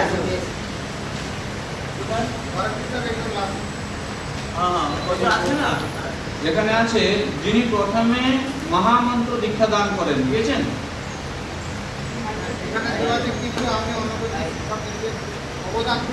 আচ্ছা, ঠিক আছে, ঠিক আছে, ঠিক আছে। আমি পড়ছি, ওটাও আছে, ওটা ভক্তিনাথ ঠাকুরের উক্তি। এখানে বলছে, যিনি প্রথমে মহামন্ত্র দীক্ষাদান করেন তাকে বলা হয় দীক্ষাগুরু, এবং যে সমস্ত মহাত্মারা কৃষ্ণ ভক্তির পথে অগ্রসর হওয়ার শিক্ষাদান করেন তাদের বলা হয় শিক্ষাগুরু। দীক্ষাগুরু ও শিক্ষাগুরু সমপর্যায়ভুক্ত এবং শ্রীকৃষ্ণের অভিন্ন প্রকাশ, যদিও আপাত দৃষ্টিতে শিষ্যের সঙ্গে তাদের আচরণ ভিন্ন বলে মনে হতে পারে। তারপরে দেখুন, এটা চৈতন্য চরিতামৃতের আদিল্লা শিল প্রভুপাদের উক্তি, এটা আমি পড়লাম। তারপর বলি শিক্ষা গুরুবৃন্দ, পড়ুন পড়ুন। শিক্ষা গুরু বৃন্দ কৃপা করিয়া অপার, সাধকের শিক্ষা সাধকের অঙ্গসা। কিন্তু আমি অগণিত শিক্ষাগুরুবৃন্দের অবদানকে আরও বেশি গুরুত্বপূর্ণ বলে মনে করি, কারণ তারা কনিষ্ঠ অধিকারী, ভক্তদেরকে সাধন ভক্তির সমস্ত অপরিহার্য দিকগুলোকে প্রশিক্ষণ দিয়ে সীমাহীন বেশি কৃপা প্রদর্শন করেন। কি বলছেন এখানে? কে বলছে কথা? ভক্তিনাথ ঠাকুর বলছেন, কিন্তু আমি অগণিত শিক্ষা গুরুবৃন্দের অবদানকে আরো বেশি গুরুত্বপূর্ণ বলে মনে করি। দেখুন, আমরা মনের ভিতরে চিন্তা করলে হবে না, আচার্যদের উক্তি কোনটা সেটা আমাদের শিক্ষা লাভ করতে হবে। এটা কে বলছে? আমি বলছি? মাথায় ঢুকাইতে হবে। ভক্তিবিনোদ ঠাকুর যদি অগণিত শিক্ষাগুরুবৃন্দের ভূমিকা যদি আরো গুরুত্বপূর্ণ বলে মনে করে থাকে, আর আমি যদি শিক্ষাগুরুর গুরুত্বকে কম বলে মনে করি বা বলি, ওটা হবে? কার কথাটা কায়েম হবে? ভক্তিবিনোদ ঠাকুরের কথাটা কায়েম হবে। সেজন্য আমাদের শিখতে হবে। এই জন্য এই কোর্সে আসলে এই জড়তাগুলি কাটবে, নইলে মনের মধ্যে অনেক ব্লকেজ থাকে। মানে কি বলবো, যেটা বুঝেছি, যেটা মনে আছে ওই রকম ভাবে চলতে থাকে না, তাহলে ভক্তিতে আমরা অগ্রসর হব। দেখতে পাচ্ছেন তিনি কি বলছেন? আবার বলুন, কিন্তু আমি অগণিত শিক্ষাগুরুবৃন্দের অবদানকে আরো বেশি গুরুত্বপূর্ণ বলে মনে করি, কারণ তারা কনিষ্ঠ অধিকারী, ভক্তদেরকে সাধন ভক্তির সমস্ত অপরিহার্য দিকগুলোকে প্রশিক্ষণ দিয়ে সীমাহীন বেশি কৃপা প্রদর্শন করেন। বুঝা যাচ্ছে তো? এই শিক্ষাগুরুর গুরুত্ব আরোপ করে ভক্তিনাথ ঠাকুর তিনি কল্যাণ কল্পতরু, তাই তো? কল্যাণ কল্পতরু গ্রন্থে তিনি বলেছেন যে তাদের ভূমিকা আরো বেশি গুরুত্বপূর্ণ। কারা কারা শিক্ষাগুরু হতে পারেন, বা আমাদের সংস্থায় শিক্ষাগুরু রূপে কারা কাদেরকে আমরা দেখেছি? কে হতে পারে শিক্ষাগুরু? আমার গুরুদেব ভিন্ন আরো কারা আছেন আমাদেরকে কৃষ্ণ ভক্তিতে অগ্রসর হওয়ার জন্য সাহায্য করে থাকেন? যারা এখানকার জীবিসি, যেমন আপনি যে নরোত্তম প্রভু, মানে কে কে? নরোত্তম প্রভু আছে, যারা বয়োজ্যেষ্ঠ আমাদেরকে কৃষ্ণ ভক্তির কথা শিক্ষা দিচ্ছেন। শিল প্রভুপাদ হচ্ছেন আমাদের শিক্ষাগুরু। কেন প্রভুপাদের গ্রন্থ আমরা পড়ছি না? যারা গুরু পরম্পরায় আছেন তাদের কাছে যদি আপনি শিক্ষা নিচ্ছেন, তাহলে ওরা হচ্ছে আপনার শিক্ষাগুরু।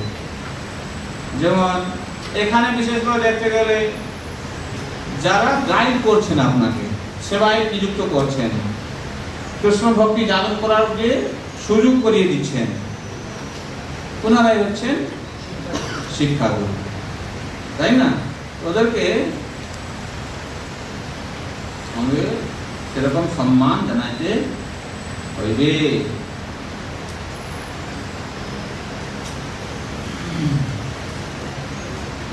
আচ্ছা, এখন আমরা শ্রবণ করলাম এতক্ষণ পর্যন্ত যে আমাদেরকে আমার দীক্ষাগুরু থাকেন আর শিক্ষাগুরু থাকেন, এইভাবে তাদের গুরুত্ব কোনো অংশে কম নয় একে অপরের মধ্যে, কারণ তারা সকলেই কৃপা করে আমাদেরকে কৃষ্ণ ভক্তিতে অগ্রসর হওয়ার জন্য সাধনের অঙ্গসার শিক্ষা দিয়ে থাকেন।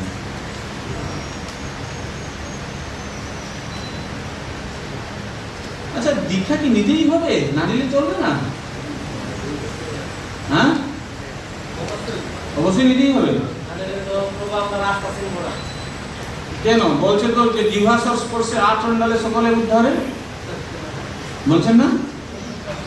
দীক্ষা পুরস্কার্য বিধি অপেক্ষা না করে জিহ্বা স্পর্শে আচণ্ডালে সবারই উদ্ধারে, শাস্ত্রে বলছে তো হরিনামের মাহাত্ম।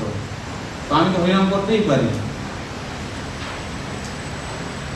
গুরু গ্রহণ করার কি প্রয়োজনীয়তা আছে? হ্যাঁ, আমাদের একটা প্রয়োজন আছে।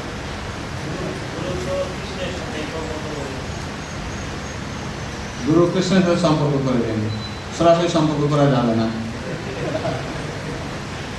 আর পড়ুন তো, এখানে আছেন একটা, দীক্ষা দীক্ষিত না হওয়া পর্যন্ত যে কোনো ভক্তিমূলক সেবা নিরর্থক, পেয়েছেন? হ্যাঁ, পড়ুন তো, অদীক্ষিতস্য, শ্লোক আছে কি?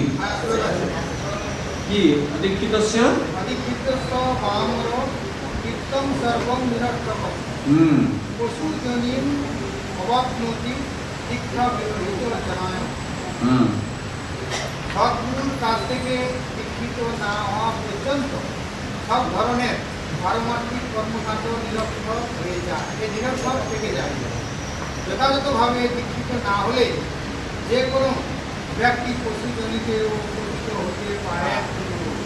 কোথায় বলছে এটা? বলছে আমরা বলছি না, কিন্তু পশুজনী অবাপ্নোতি দীক্ষা বিরহিত জনঃ। তো এখন আমাদের এই সংস্থায় আমরা হরিনাম দীক্ষা দিয়ে থাকি, তারপরে দ্বিতীয় দীক্ষার নাম বলি কি? ব্রাহ্মণ দীক্ষা, এটাকে বলা হচ্ছে মন্ত্র দীক্ষা। তো মন্ত্র দীক্ষাই হচ্ছে প্রধান দীক্ষা। তো এইভাবে আমাদেরকে তাহলে দীক্ষা নিতেই হবে, ঠিক আছে? যারা এই এখন ডিস্টার্ব করবে না, যারা নাম লিখে নাই পরে লিখে দিবে, ঠিক আছে? যারা নাম লিখে নাই পরে ওখানে গিয়ে লিখে দিবে। তো আমাদেরকে কি একজন জীবিত গুরুকে গ্রহণ করতেই হবে? কি মনে হয়? কেন জীবিত গুরু কেন গ্রহণ করতে হবে? হ্যাঁ, যিনি এখন জীবিত নেই তাকে আমরা আশ্রয় করতে পারি না? না, কেন? সে কি করে বলবে যে তুমি আমার শিষ্য, কিংবা আমি ভগবানের প্রতি তোমার আমি অ্যাকসেপ্ট করলাম শিষ্য, সে না। ভেরি গুড, খুব চমৎকার কথা বলেছে সামনে। যিনি এখন আমার সামনে বর্তমান নেই, তিনি কি করে বলবে? তিনি তো শিষ্য বলে গ্রহণ করলেন না। হ্যাঁ, যে তুই তো বলবেন যে হ্যাঁ তোমাকে আমি শিষ্য গ্রহণ করেছি, তার সঙ্গে বুঝলাম যে তিনি আমি গ্রহণ করেছে। আর যদি নাই বা বললো, তাহলে তিনি গ্রহণ করেছি কিনা করিনি আমি জানবো কি করে? আর কি, কেন জীবিত গুরু গ্রহণ করতে হবে? এখানে বলা হয়েছে দীক্ষাকালে পূর্বকৃত সম্পূর্ণ পাপ কর্ম থেকে গুরুদেব তখন গ্রহণ করেন এবং তাকে দিব্য দেহ দান করা হয়। না হলে কোনো যদি জীবিত হয়ে থাকে কিভাবে সে পাপ গ্রহণ করবে আর কিভাবে শিষ্যের উদ্ধার করবে? আচ্ছা, আর কি আছে? দীক্ষা, এই গুরু যে জীবিত থাকতে হবে, সে দীক্ষা গুরু, জীবিত গুরু থেকে দীক্ষা নিতে হবে, তার কারণটা কি আছে? আর কি হতে পারে?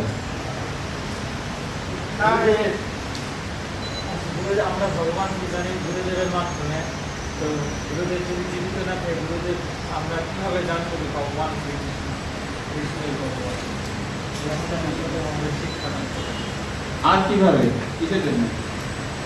শাস্ত্রে আছে যে এটা আছে যে গুরু দীক্ষা পাওয়ার এক বছর পূর্বে গুরু শিষ্যকে যাচ্ছে, শিষ্য গুরুকে যাচ্ছে। হ্যাঁ, যে তিনি আসলে সে যে শিষ্য চলছে সে কোন পর্যায়ে আছে, হ্যাঁ। আবার গুরু হচ্ছে হ্যাঁ। সে কোন পর্যায়ে আছে। হ্যাঁ। গুরু আর শিষ্যের সঙ্গে সম্পর্ক। তো এই যে শাস্ত্রী বলছে যে এক বছর তার সঙ্গে গুরুদেবের সঙ্গে থাকতে হবে, যদি গুরুদেব জীবিত না থাকে তাহলে শাস্ত্রের কথা বলা হলো কেন? কি বোঝা যাচ্ছে না? বোঝা যাচ্ছে না? এক বছর থাকতে হবে গুরুদেবের সঙ্গে জানার জন্য তাকে। তার গুরু জীবিত না থাকে জানবে কি করে? বুঝা গেল? তাহলে আমাদেরকে একজন জীবিত গুরু অবশ্যই গ্রহণ করতে হবে। এ সম্পর্কে কারো কোনো মত পার্থক্য রয়েছে? হ্যাঁ, কি কার কোনো মত পার্থক্য যে না না গুরুদেব যদি জীবিত না থাকেন তাও চলবে? কি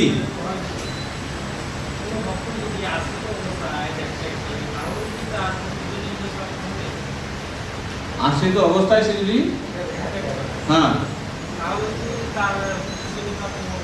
সেটা হচ্ছে সে পশুজনী প্রাপ্ত হবে কি না হবে সেটা হচ্ছে মৃত্যুর সময় সে কিরকম চিন্তা করছে তার উপর নির্ভর করছে।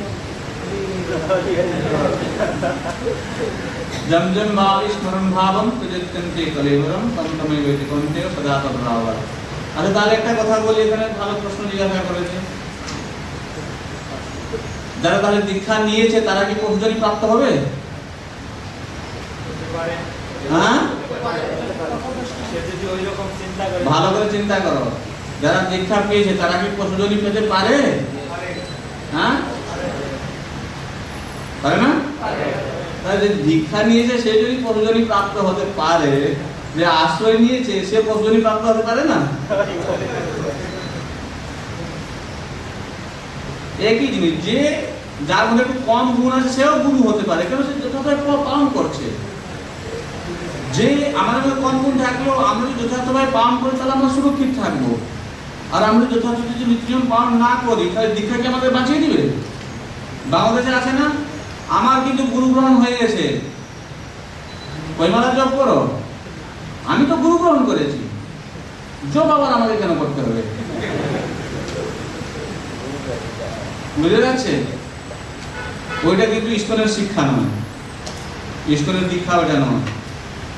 গুরুদেব তোমাকে কন্ট্রাক্ট নিয়েছে, ঠিক আছে, মাসে গেলে সিঙ্গাপুর থেকে তুমি $10 কাছে আমার কাছে পাঠাই দেবে, আর তুমি যা করো যা খাও কোনো চিন্তা নেই। হতে পারে এরকম গুরুদেব?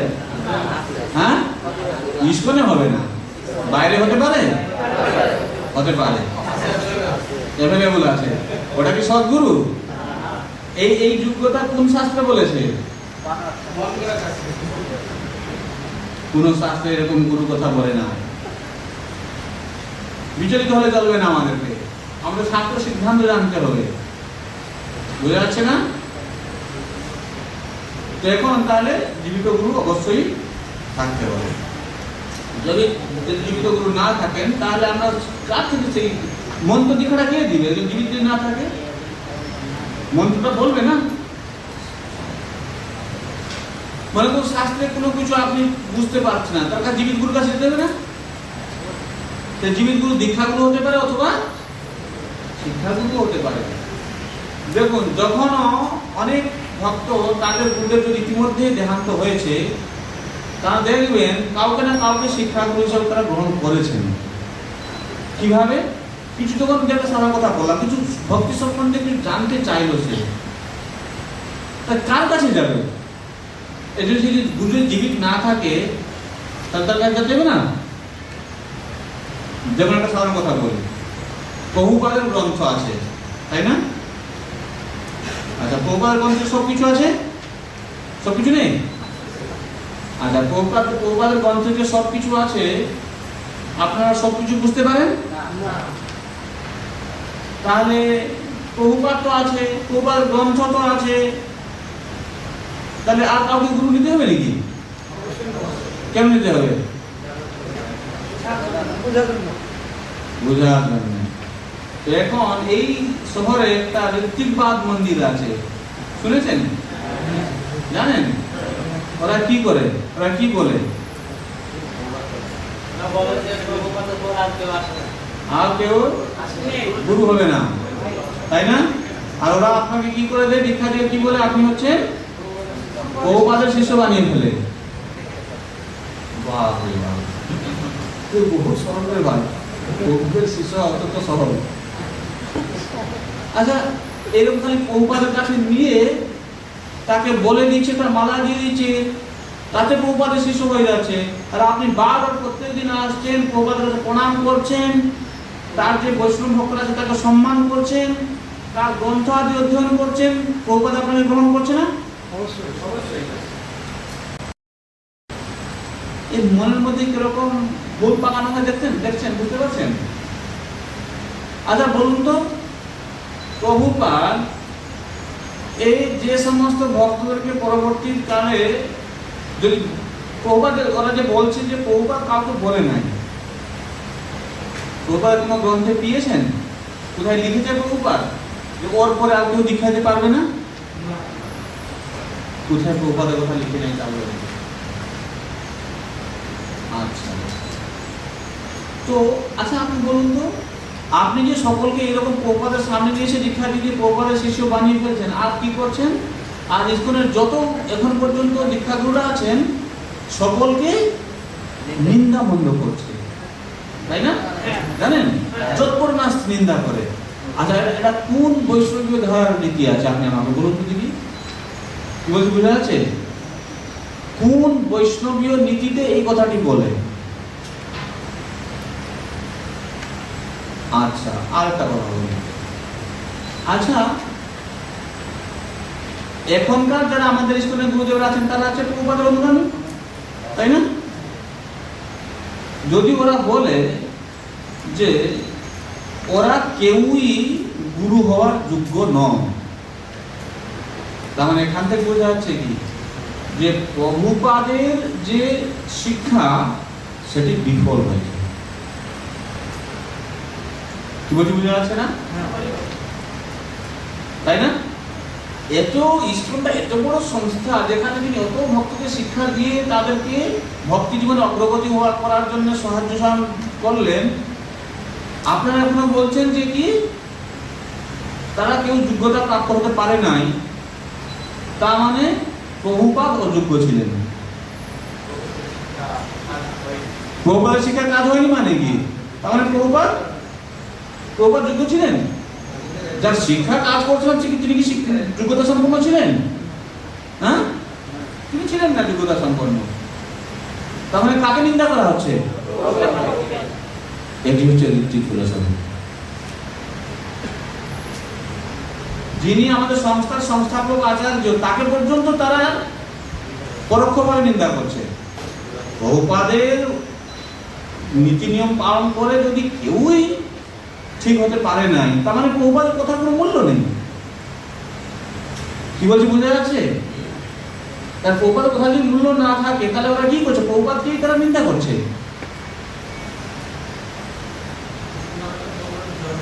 হ্যাঁ,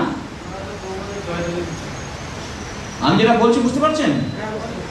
তাহলে ওই রকম সংস্থার সংস্পর্কে এসে আমাদের ভক্তি জীবনটা সর্বনাশ হবে। বুঝে যাচ্ছে? ভক্তি জীবনে কোনো হরিশ খুঁজে পাওয়া যাবে। হ্যাঁ, আমরা কি পারি থেকে যে কোনো প্রোগ্রামে আমাদের সাথে অ্যাটেন্ড করার জন্য সেটাকে আমাদের সুযোগ পাই না, আমাদেরকে ওদের কাছে যাওয়ার প্রয়োজন নেই। অনেক ভক্তরা আমাদের রথযাত্রাতে যায়, বলে যে আমরা ভগবানকে দর্শন করার জন্য এসেছি। না, কি এখানে ভুল আছে দেখুন, অসুবিধাটা কি আছে বলছি কেন। যারা আমরা নতুন ভক্ত আছি, নতুন ভক্ত বলতে আমাদের ওখানে যাওয়া উচিত নয়। এই কারণে শাস্ত্র বলছে না, গুরু নিন্দা কখনো কানে শ্রবণ করতে নেই। ওখানে গেলেই হয়তো লেখা আছে কিছু নিন্দা শ্রবণ করা হবে। কেন ওখানে যাবো? হ্যাঁ, ভগবানকে দর্শন করতে যাবো, ওখানে ভয় আছে একটু, ওই জন্য যে যাওয়া নিষেধ করা হয়েছে, আর কিছু নেই।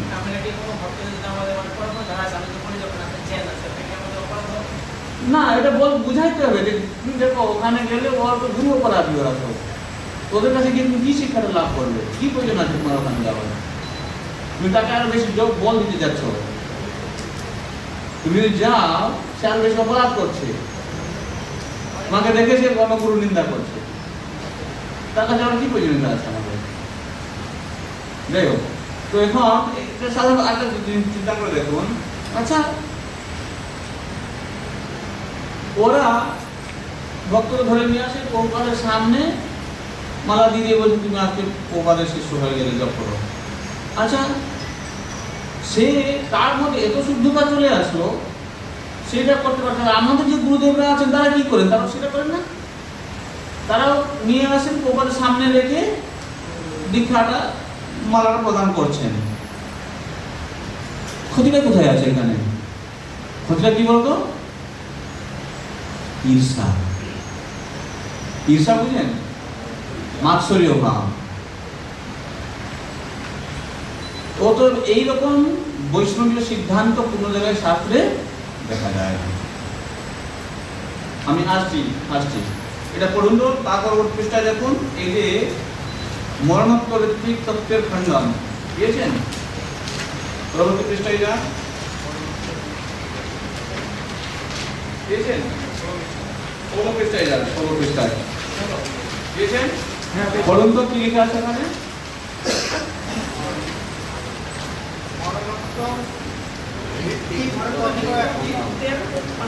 হ্যাঁ, পড়ো। মরণোত্তর ভিত্তিক তত্ত্ব একটি ভ্রান্ত ধারণা, যাতে বলা হচ্ছে যে একজন গুরুদেব তার অপ্রকটের পরও স্থলাভিষিক্ত কোনো ঋত্বিক বা পুরোহিতের মাধ্যমে দীক্ষাগুরু হিসেবে দায়িত্ব পালন করেন। স্বীকৃত কোনো বৈষ্ণব সম্প্রদায়ের মাঝে কারো পরম গুরুর কাছ থেকে দীক্ষা নেওয়ার দৃষ্টান্ত নেই। বাস, এক মিনিট। আমাদের সম্প্রদায়ের নাম কি?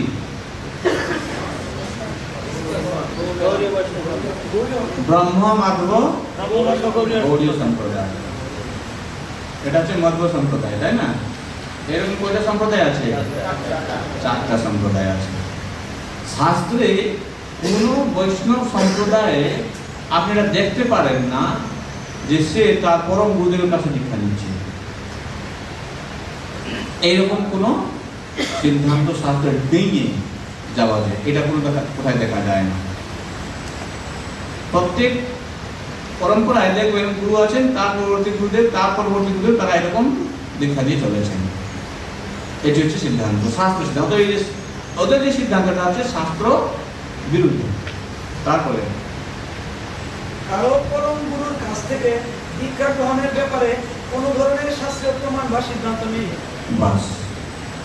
তারপরে শ্রীনিবাস আচার্যকে এক টিভিতে নিত্যানন্দ প্রভুর পুত্র বীরভদ্র গোস্বামী জনৈক জয়গোপালকে কঠোরভাবে তিরস্কার করেছিলেন, কারণ সে দাবি করছিল যে সে তার পরম গুরুর শিষ্য। দেখা যাচ্ছে শাস্ত্র কোনো সিদ্ধান্ত নেই, কিন্তু আমরা উদ্ধৃতি দিচ্ছি যে এরকম যিনি গ্রহণ করেছিলেন, তার গুরুদেবকে অবমাননা করেছিলেন, তিনি তাকে রিজেক্ট করেছেন। দেখা যাচ্ছে না? হ্যাঁ। তারপরে প্রভুপাদের শিষ্যদের মধ্যে কোনো যোগ্য দীক্ষাগুরু না থাকার যুক্তিটি ইঙ্গিত করে যে প্রভুপাদের শিক্ষা ব্যর্থ বা অকার্যকর প্রমাণিত হয়েছে। তাহলে একটি ঋত্বিক পুরোহিতের দ্বারা প্রভুপাদের দীক্ষার শিষ্য হওয়ার লাভ পায় নাকি? বোঝা গেল তো? প্রভুপাদের শিক্ষা গ্রহণ করে যারা দীক্ষা দিচ্ছে, ওরা যদি সঠিক না হয়, তাহলে তুমি ঋত্বিক পুরোহিত হয়ে সেই প্রভুপাদের শিক্ষা গ্রহণ করছো, তার এটা কি আছে, মান্যতাটা কি থাকবে? কি বলতে বোঝা যাচ্ছে? তারপর বলো।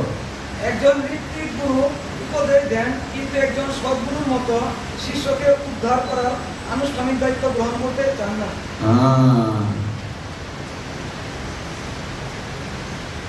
আপনি প্রশ্ন জিজ্ঞাসা করছিলেন, বুঝে হাত তুলেছিলেন। আমরা নাকি বলে প্রভুপাদের গ্রন্থ পাঠ করে প্রভুপাদের শিষ্য হওয়া যায়। হ্যাঁ হ্যাঁ, প্রয়োজন হয় না, গুরুর প্রয়োজন হয় না।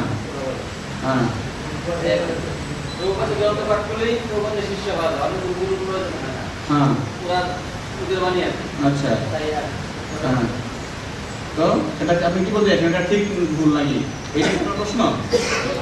হ্যাঁ, দেখুন। আচ্ছা, প্রভুপাদের গ্রন্থ পাঠ করলে আর প্রভুপাদের গ্রন্থ পাঠ করলেই প্রভুপাদের শিষ্য হওয়া যায়, আর বাকি অন্য না না, যদি আচ্ছা তাহলে তাহলে আমি প্রশ্ন করি আপনাকে, আর যদি প্রভুপাদের শাস্ত্রে তো গুরু গ্রহণ করার কথা নির্দেশ দিয়েছে, সেটা কি আপনি অবমাননা করেন? এখনই আমরা বললাম যে দীক্ষা বিরোধিতা যেন পশুজনী মহৎমতি, দীক্ষা বিরোধিতা যেন, এটা আমি শাস্ত্র থেকে বলছি। আপনাকে আমি জিজ্ঞাসা করছি, তাকে জিজ্ঞাসা করুন। শাস্ত্রে বলছে পশু জনি নবাপনতি দীক্ষা বিরহিত জন। তাহলে দীক্ষা যে প্রয়োজনীয়তা নেই আপনি কোথায় থেকে বলছেন? কোন শাস্ত্র থেকে বলছেন? কি বলছি বোঝা যাচ্ছে? আমি প্রমাণ দিচ্ছি আপনাকে যে দীক্ষা না গ্রহণ করলে সে পশুজনি প্রাপ্ত হয়। তাহলে প্রভুপাদের গ্রন্থ সকলে তো গ্রন্থ পড়তে পারে, তাহলে কারো দীক্ষার প্রয়োজনীয়তা নেই। কোন শাস্ত্রে বলেছে এটা?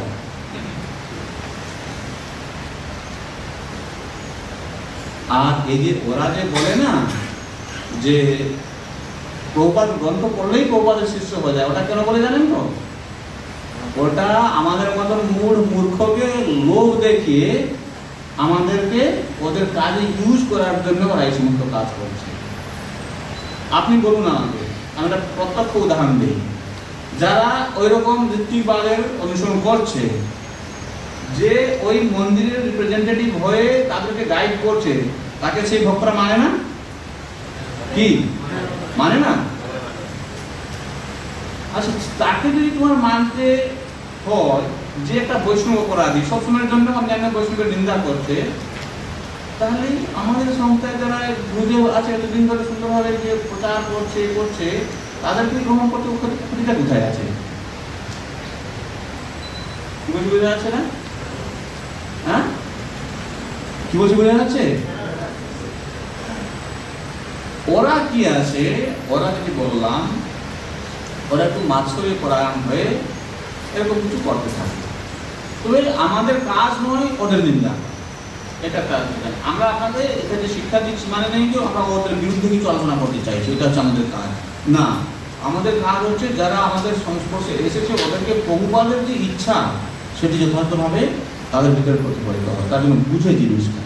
যদি বললাম প্রভুপাদের কোনো গ্রন্থে আজ পর্যন্ত আপনি দেখতে পাবেন না যে প্রভুপাদ বলেন না যে তারপরে আর কোনো শিষ্য থাকবে না, দীক্ষা দিবে না।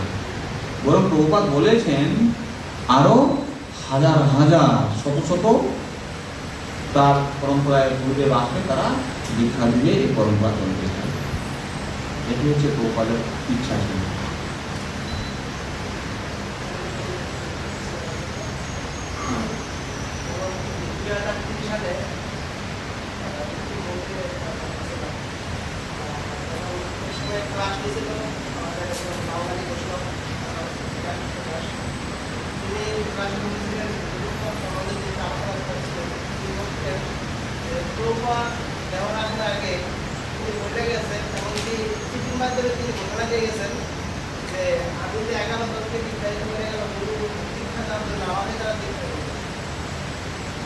তাদেরকে শেয়ার করে নিল, কিন্তু তারপরে তাকে ক্লাস করে নিয়ে যাওয়া হয়। তাকে যেগুলো উচিতের মাধ্যমে তাকে ক্লাস থেকে সরাই দেওয়া হয়, কথা বলার পরে তারপরে আসলো ঋত্বিকের লিডার আসলো, তুমি ক্লাসে বসলো, এটা কামার দেওয়ার জন্য ওই কথার কামার জন্য তুমি বিস্তারিত অন্য বিষয়ে আলোচনা শুরু করবে। এখন ক্লাস আমি প্রশ্ন করলাম যে প্রভুপাদের পরে গুরু পরম্পরা ধারাবাহিকভাবে কারা আসছেন বা কারা আসবেন। যখন উনি আমাকে এই কথাটা বললেন যে এটা খুব ইস্টোপিক কোশ্চেন, ইস্টোপিক কোশ্চেন, এটা কখনো পারবো খুব খারাপ কোশ্চেন, এটা কখনো ক্লাসে করা উচিত না। চিন্তা করতে পারছেন উনি কি খারাপ কথা জিজ্ঞাসা করছেন? সব কথাটা ঠিক কথা জিজ্ঞাসা করছেন যে প্রভুপাদ পরে তাহলে তার পরম্পরাটা কিভাবে চলবে, এটা ছিল প্রশ্ন। বলছে না এই প্রশ্ন করা চলবে না, তার মানে কি তার কাছে উত্তর নেই, সে ধরা পড়ে গেছে। এখন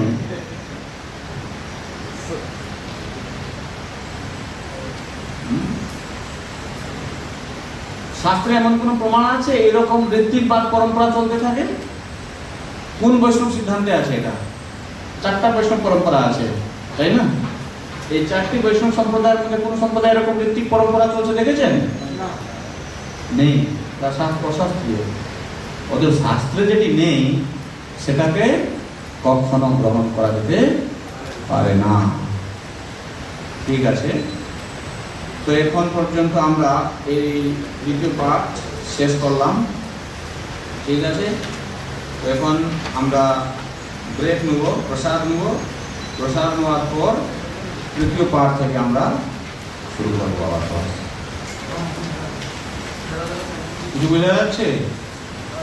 ক্লাসে আরো জানতে পারবেন বিস্তারিত ক্লাস আপনারা যখনই অ্যাটেন্ড করবেন পুরো ক্লাসটাই। তো আপনাদের কাছে অনুরোধ থাকলো এটাই, দয়া করে আপনারা অ্যাটেন্ডেন্স প্লাস একটু আমাদের সাথে সহযোগিতা করবেন। হ্যাঁ, আর সময়টা যে মাত্র 20 মিনিট বললাম, আপনি 4:45 মিনিট 4:45 আমরা শুরু করবো। হরে কৃষ্ণ। নাম দিচ্ছ, আগামীকাল থেকে ঠিক টাইমের মতন আসতে হবে। যদি টাইম মতন না আসতে পারো, আমি কিন্তু ক্লাসে এলাও করবো না। এটা সিরিয়াস বিজনেস জেনে রাখো। যদি আসতে পারবে না মনে করো, তাহলে নাম লেখানোর প্রয়োজনীয়তা নেই। এবং আজকে আসবো কালকে আসবো না, খামখেয়ালি মতন চলবে না। কি বলছি বোঝা যাচ্ছে? কারণ হলো আমরা তো কর্মদিনে কাজ করি, ঠিক আছে না? শুনুন শুনুন, ওটা আমি বলে দিচ্ছি। তাহলে যতটুকু করতে পারতেছেন ঠিক আছে, কন্টিনিউ করবেন, কিন্তু তার উপরে আপনি যে পরীক্ষা বা ওইসব উদাহরণ কিছু আশা করবেন না। ওটা নির্ভর করতেছে আপনার, আপনি কতটুকু ত্যাগ করতেছেন, ওটার উপরে নির্ভর করতেছে আপনার আপনি কতটুকু পাবেন, ইনপুট আর আউটপুট, ওটা খেয়াল রাখবেন। আপনি কোম্পানিকে কত ঘন্টা কাজ করছেন, তার বিনিময়ে কোম্পানি আপনাকে টাকা দিচ্ছে। এখানে আপনি কতটুকু হাজিরা দিচ্ছেন, কতটুকু ক্লাস করছেন, তার ওই অনুপাতে আপনি জানতে থাকবেন, প্লাস আপনাকে আমরা সহযোগিতা করবো বাকিটাও। যদি আপনি না করতে পারেন, সরি, আমরা আপনাকে সহযোগিতা করতে পারবো না। পরিষ্কার, এটা প্রভু বলে দিচ্ছেন যে টাইম, সময়, মিনিট, সময় প্লাস অ্যাকচুয়ালি দরকার হচ্ছে 4 দিন। আমরা 4 দিন কভার করার জন্য আমরা যতটুকু চেষ্টা করতেছি, আপনার যদি একটু সহযোগিতা না পাই আমরা, তাহলে আমরা আপনাদের সহযোগিতা করতে পারবো না। দুঃখিত। ভালো কিছু পেতে হলে কিছু ত্যাগ স্বীকার করতে হয়। যদি নো ওয়ার্ক নো পে হয়ে যায়, কয়েক ঘন্টা কাজ বন্ধ করে, আমি বলবো আপনারা কোর্সে দিয়ে ওই প্রয়োজনীয় পয়সাটা না নিন, তাতে বরং কল্যাণ হবে। নাহলে কাজ তো করতে হবে, আমি কি করব? ঠিক আছে, আপনি কাজ করুন, আপনাকে কোর্সে আসতে হবে না, আপনার দীক্ষা নেবেন না নেবেন সেটা আপনি, এটা সিরিয়াস বিজনেস চলছে এখানে। ইসকন এটা একটা সাধারণ জিনিস নয়। ইসকন হচ্ছে একটা মানে তার গুরুত্ব রয়েছে এই সংস্থার। আপনি এই সংস্থার শিষ্য হতে চলেছেন, আপনাকে বুঝতে হবে গুরুত্বটা কী আছে। সেই হিসাবে আপনি যদি গ্রহণ না করেন শুরু থেকে, তাহলে আপনি সব কিছু হালকা হালকা গ্রহণ করবেন।